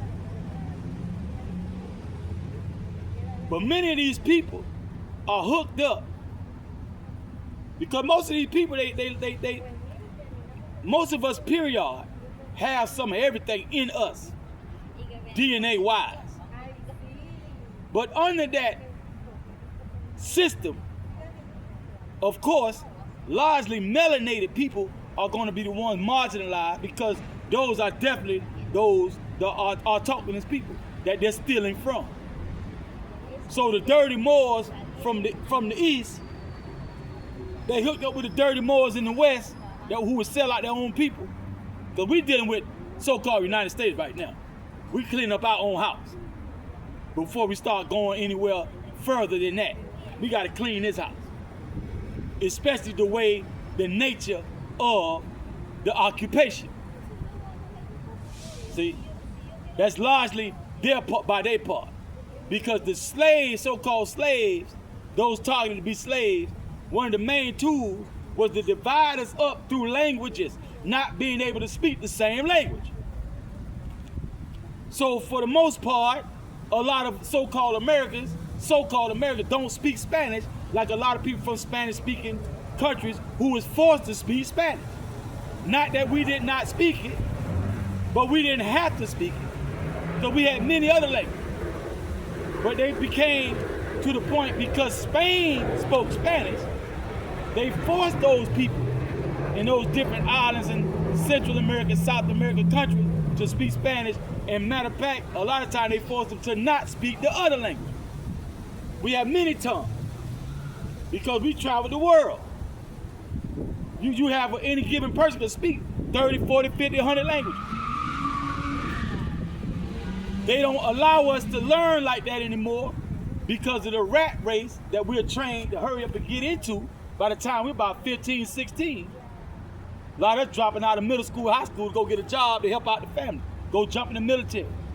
We don't really have time to really learn useful knowledge because we always chasing the bag. The ever vanishing bag, the carrot and the donkey, because of the tricked up economic system that they have, made to just do just that till the day you drop into the grave. Always chasing an illusion. American dream. The American dream is to where everybody in the world trying to get to America. So the American dream is really worldwide. Because everywhere in the world you got some version of the American dream. And a lot of people trying to get to America because they've been lied about the streets of gold. These streets ain't gold till you start doing probably insurance fraud and having accidents on purpose. About the closer you're gonna get the streets of gold, you gotta be in the street to do it. Right? High speed, the faster you're going, the more likely you're gonna get all the perks that come with the insurance package. Right? So now,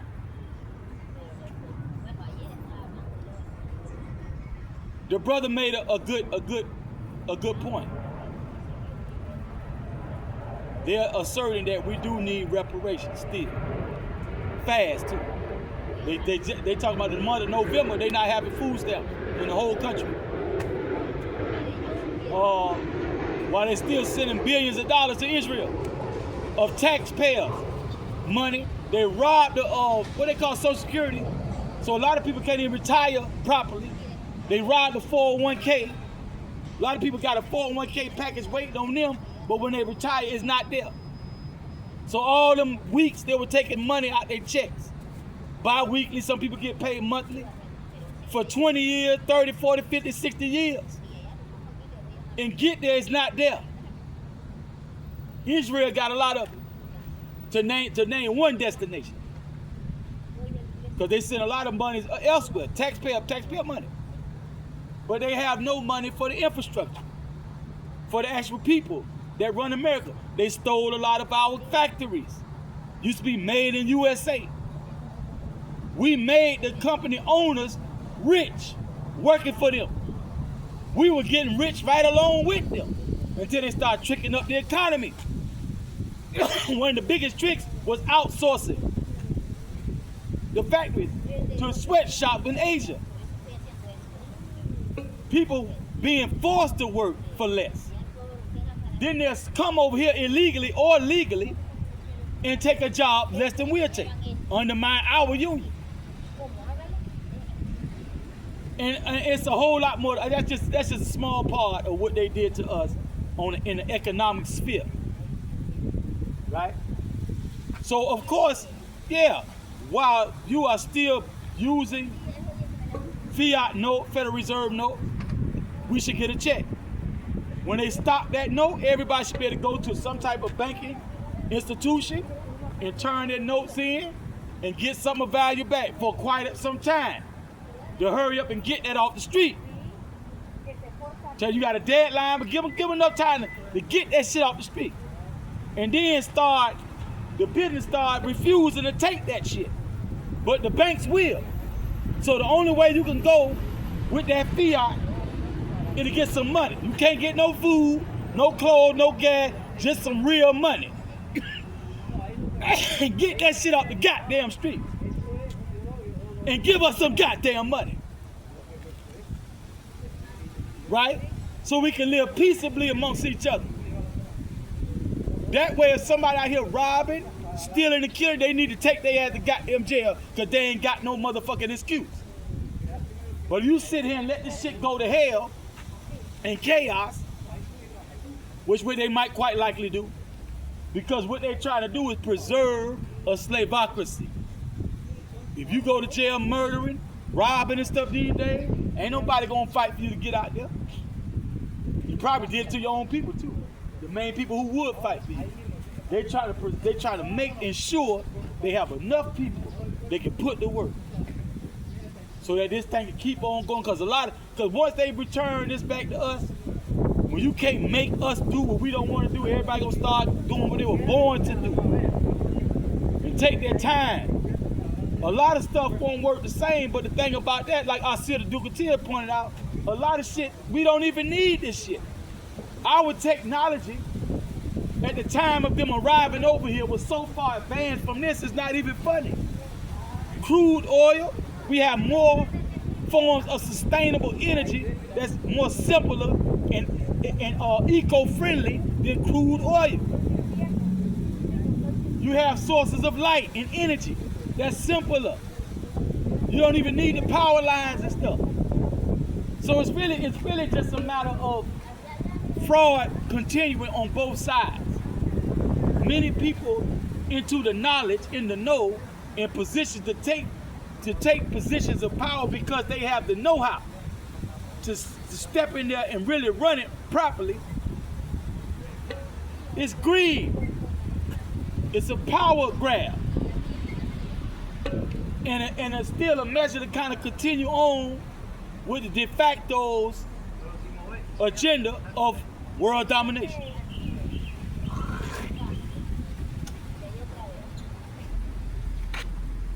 So I'm gonna wrap this up. But I gotta start drinking me some fluid. And you know what happens next. This gonna have to come out, whatever it is. And I don't want y'all to hear that. I don't want y'all to hear all that. I gotta start moving. Start moving some things. Right? And making some stuff happen. What's the day? I think it's Thursday. I think it's Thursday. I'm finna sign off. Big shout out to Chief Rod Hayes, Brain Banging University. I think it's called. I done zipped that thing. I think it's Brain Banging University. Chief Rod Hayes, Pontiac. And I'm signing off. SikApe. I'm gonna put that down here. SikApe. That's the Cashapp for Chief Rod. My Cashapp is hawtyyyReddd. 3 Y's, 3 D's. $sign for the S. HAWTYYY. Capital R. EDD.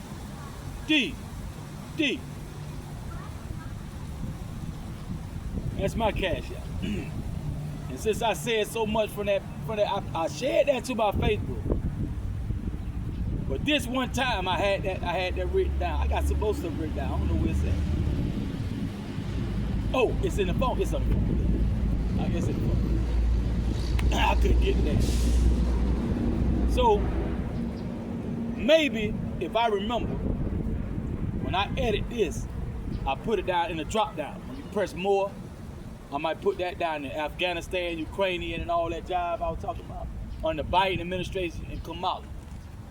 But I put all this together, possibly the same reason they did, because all these people whining and crying and Johnny come lately about how the U.S. government did them. Because see, a lot of times when they was coming over here all this time, whether he was Cuban, wet foot, dry foot, or somebody with a visa, man, they would walk right past us,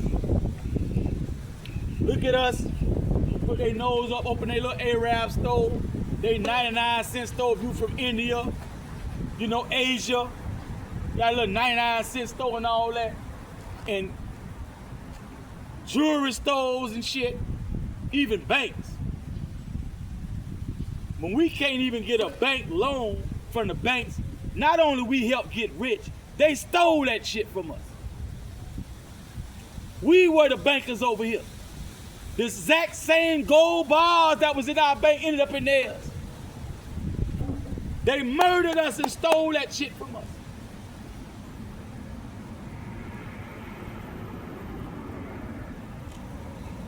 Why ride so hard? Sometimes we get out of line, we go a little too far. But I ride so hard. I tell you, I do not pull punches. I tell you the truth. I got locked up. I got 3 felony convictions. Right? The violation of probation for one of them sent me to prison to do another year. But I got 3 felony convictions. One of them, I did 23 months, almost 2 years off. I played no contest twice. One time I fought it and I lost it. All of them railroad. So I never been convicted for a crime I actually committed. I'm gonna say that. For 11th Judicial Circuit Court. Everything in for the state of Florida. 11th Judicial Circuit Court.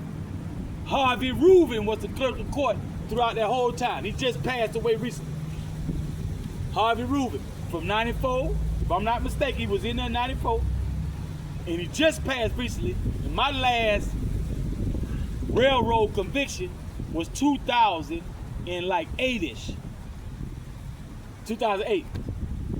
My last railroad kangaroo court conviction. In the kangaroo courtroom by the courtroom players, the magistrate, the esquires, attorneys at law. Now, with that being said, in real time when I stomped down the crowd, I ride for all the bank robbers. Anybody that will go into an establishment where the money is destined, corporation, destined for the bank drop.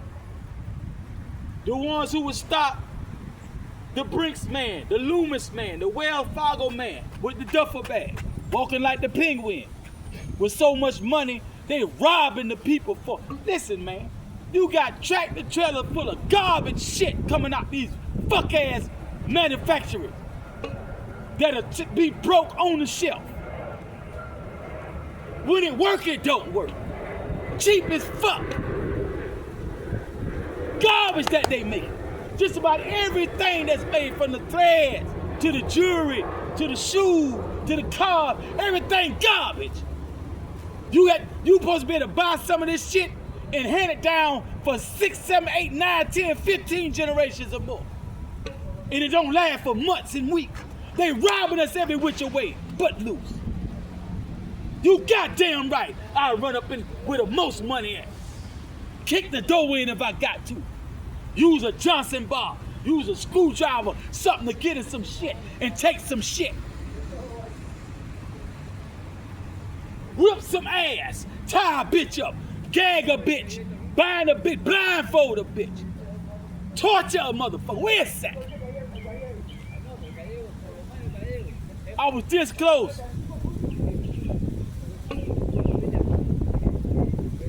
They murdered Easy E.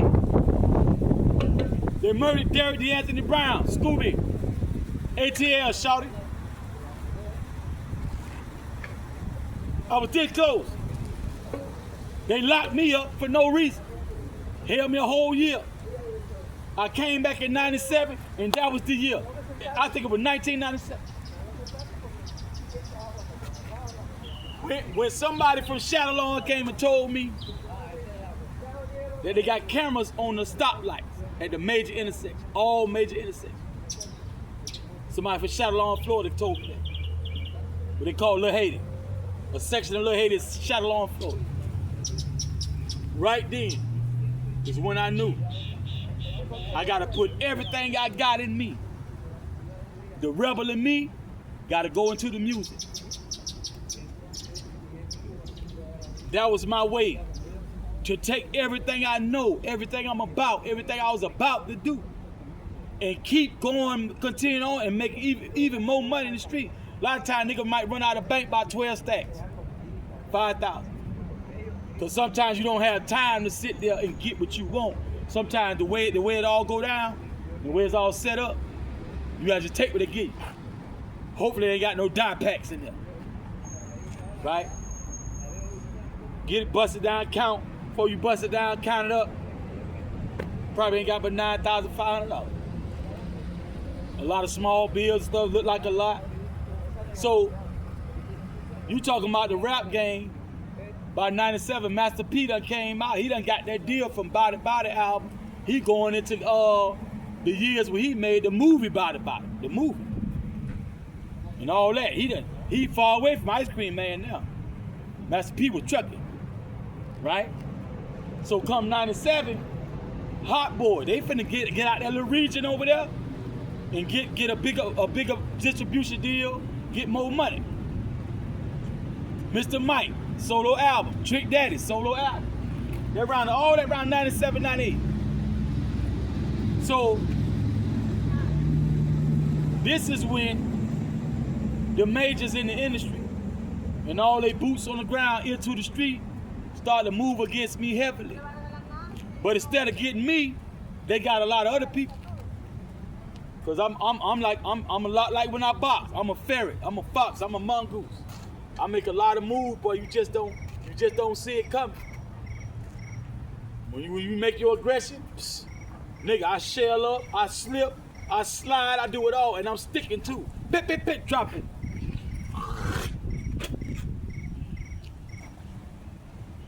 Hey, boy, 1997, I jumped. Got to be July, because I did a year. They locked me up in July. I got credit time served. I got out in July. Moore Haven Correctional. They sent me home with a $100 check. I get out sometime in 98. They put a warrant out for Corey Smith. Corey Smith just gave back two death sentences. He got 2 life now. He gave back 2 deaths. He had 2 life, I think, and 2 deaths. No more death sentence. Just 2 life he got to deal with. So Corey might come back. John Doe lynch mob, Kenneth Boobie Williams, E4 and all them, and them towners.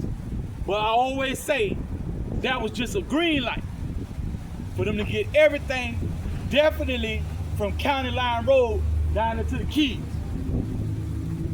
If you know, you know. If you was on the street them days, if you had a nice ride, an old school fixed up, you got gold in your mouth, you got wicks in your head, you dress a certain way, they probably gonna come for you. And just this skin here, that black, brown, and all that shit, man, hey, left and right.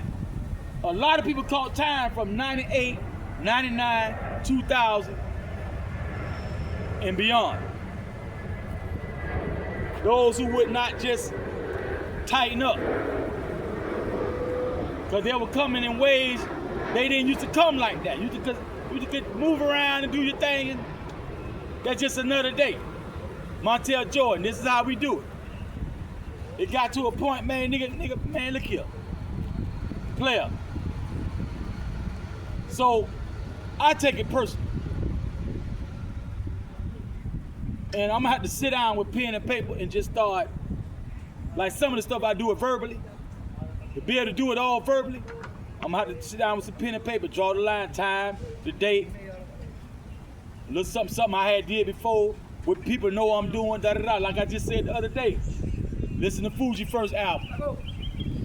Then listen to the Fuji's second album. Listen to them. That second album that made them go #1 and platinum and all that, where they ain't never have to really make another album in their life again.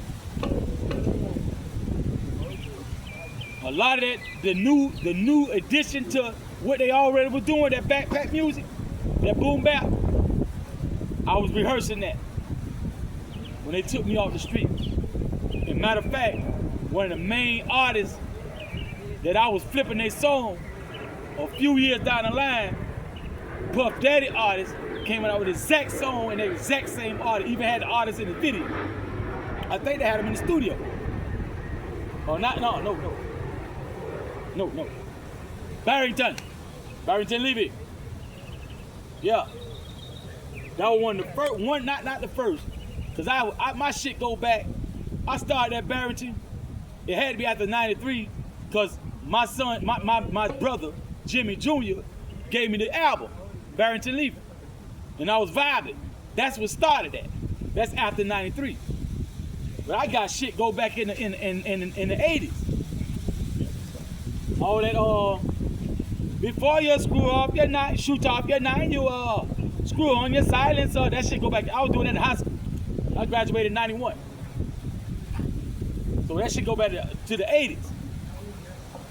But like I say, that year, I was closer than ever to drop. Plus my material got better.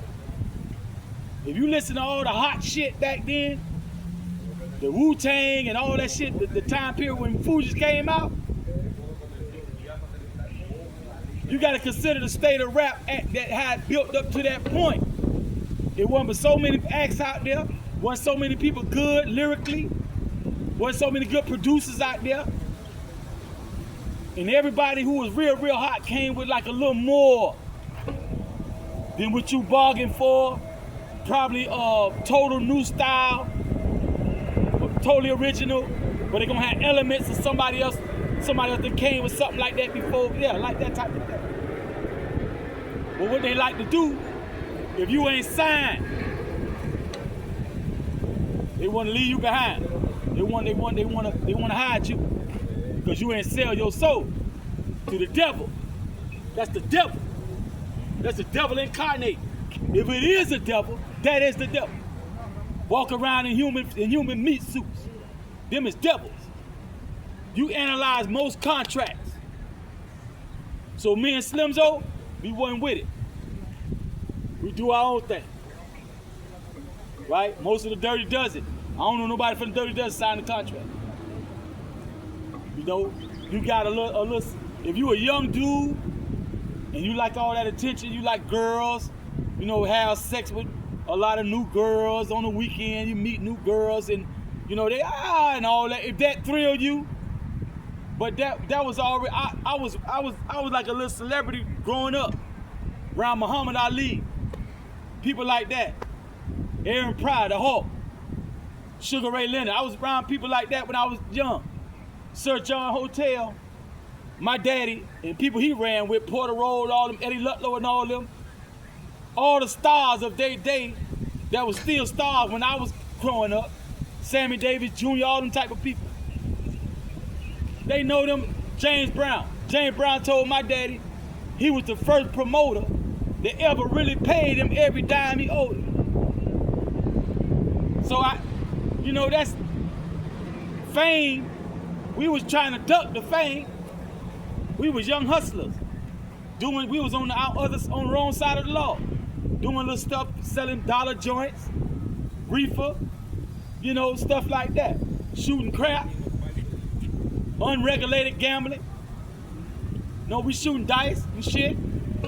You know, toting guns and shit we ain't supposed to have. Ain't registered, probably stolen, probably got bodies on them. You know, so we would shy away from all that shit. Get some pussy. Pussy get us. You know? Shit. So that signing that contract, I ain't signed away shit. Don't nobody, I own my own shit. I wish I would catch a motherfucker out here commercializing off my shit. Especially that unreleased shit. I ain't talking about that Southern Affiliate bullshit. I'm talking about that unreleased stuff. A lot of that was in storage too. Yeah.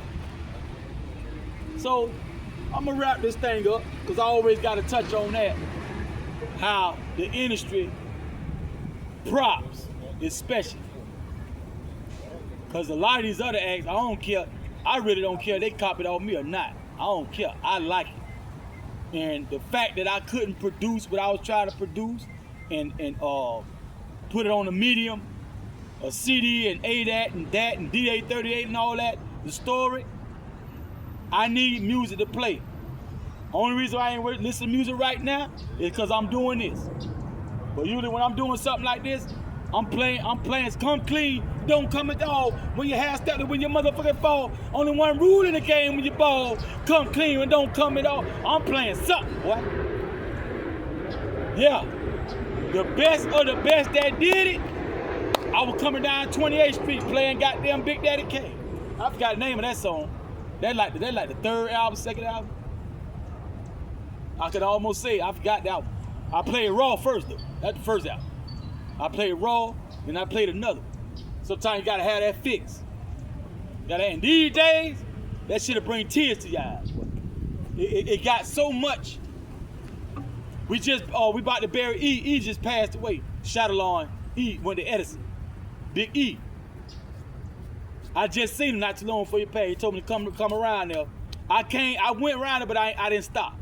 I saw him, CJ's son, little what's the name, they nephew. What's the name of the nephew? But I kept it moving. Matter of fact, I think that's their little brother. I seen their little brother, CJ and E. He just passed away. But that music, man, that bring back a lot of memories. And we went through a lot. We lost a lot of people. A lot of people went to jail. I'll tell you about Bill Blast the other day. Bill Blast took off the bus. Police stopped the bus. He was going to the military. He just enlisted to the military. Police stopped the bus and got him off the bus, took him to jail for some felony. They've been trying to stop us. They've been watching us, listen to us. They send moles around you. Because once they find out you independent of them, they'll have somebody right there, a gremlin, to mess it up, to throw monkey wrenches in there, to tell, to snitch. Yeah.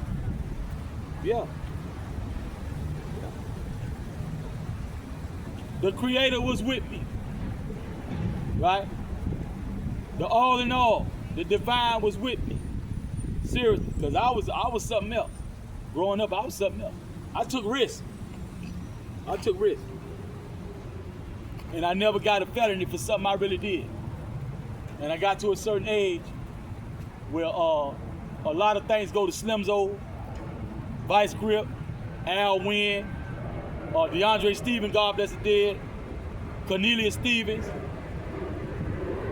Keith Cooper, Hot Rod, I forgot Rod's last name, Trey Robinson, you know what I'm saying, the Wyatt brothers, Archie, right, Spice Day, because right there was where I decided to really put 100% in the music. But what a lot of people sleep on, a lot of people why I kind of hit them from out of nowhere, because I'm not with a lot of stuff these guys had going on. And we're not talking industry guys, we're talking about music guys. Music guys. Then the industry definitely know. Because I knew about the 360 deal from way back. Way back. I knew a lot of people was getting jerked. Even the ones who was the best rapper really wasn't getting what they deserved. They got what they settled for. But man, Rakim deserved way better than that. Big Daddy Kane, Cool G Rap, they deserve way better than that. Way better than that. Them like the main three coming on right on the heels of LL. And LL was one of the first ones on the heels of DMC, Run DMC, they elevated the game. LL took it to another level. When Rock came in that shit, boy, and them other two, Cool G Rap and Big Daddy Kane, boy, please. Boy, please. They set the whole world, most of them was in the States at the time. They set the whole world of rappers down. To the drawing board. Most niggas couldn't come out without sounding like Rakim. If they wanted to advance that game, they couldn't even how to get out his flow. His tone of voice, all that there. Them niggas was that bad. And right now, today, if you play it for anybody that listen to rap, they'll be blown away if they ain't never heard it. They'll be like, damn. If they listen to rap, Mike, Migos and all that shit, right? What them niggas name is, Lil Yachty, Lil Uzi Vert and all that. If they ain't never heard no Rakim, no Cool G Rap, and we talking about first album, Rakim got a tape with him and Biz Markie was on. Rakim flow, he been flowing like that in high school. Longer rap, they longer than that. But the same shit. Bar for bar, measure for measure. Oh, player. So when Explicit Entertainment turned it up, got the EIN, Dun and Bradstreet number, all that boom, that helped me to elevate my game up out the streets into the suites. Except my suite was on 561 Northwest 53rd Street with the termites and the cockroaches and the rats and the mice. Yes, sir. Probably had some possums and some raccoons up in the attic somewhere. Right? Yeah. Yeah. East Unit Productions, all that there. Invisible Enterprises, all that was drawn up. Invisible Enterprises was drawn in high school. In high school. Pimp or Die, high school. High school. I graduated in 1991. So we talking 1990 and 89. That's Invisible Enterprises. If I flip it, since y'all, well, it's probably gonna flip it, I don't know. But that's an I. There you go. I know somewhere right. That's an I. But it doubles as a capital I, E. The I doubles as a lowercase I. It's dotted by a moon. That's a full moon.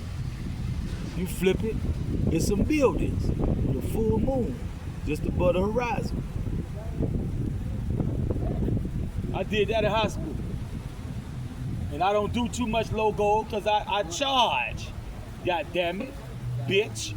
And I did Pimp or Die, East Unit Production, and not much more. I drew a little piece of graffiti pieces and stuff here and there, and I slow shit down. Because the more unique I get, the more I'ma hide it. If I reveal some shit, it's probably Not all that you need, for real. Because you'll be stealing more for somebody else than for me. I just put a little flair on it. You know, a little improv. But it's too much stealing. Don't nobody want to get no credit. People will learn from you and go past you and don't throw you a bone.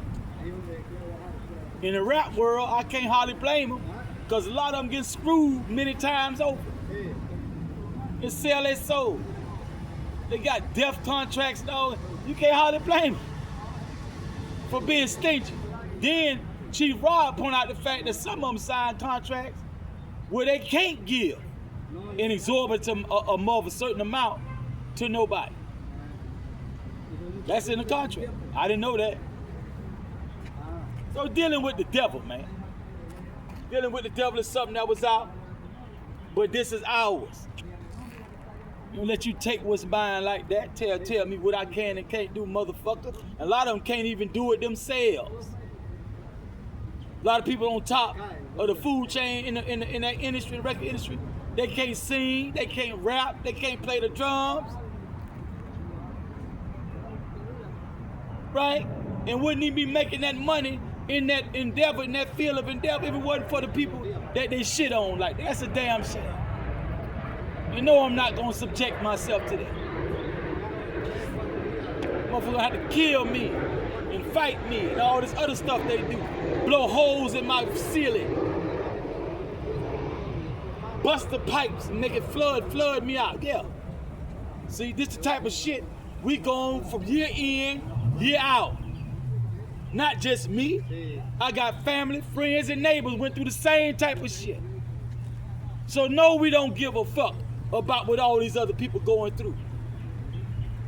Who will come to this country and shit on us and look down their nose at us. And treat us like shit. And when they get us some shit, they want us to turn into the Black Panthers overnight. And come march for the Colonel Martin Luther King. Fuck y'all. Fuck all y'all. And fuck some of these American niggas too. I ain't motherfucking bullshit. And you know where to find me, nigga. If you want a real one, straight up. All this sissy shit behind my back, fucking with my belongings and shit, come in my goddamn face and reveal to me who you are. I washed my goddamn vehicle. Somebody threw ketchup on all my shit the same night. Just mad for no reason.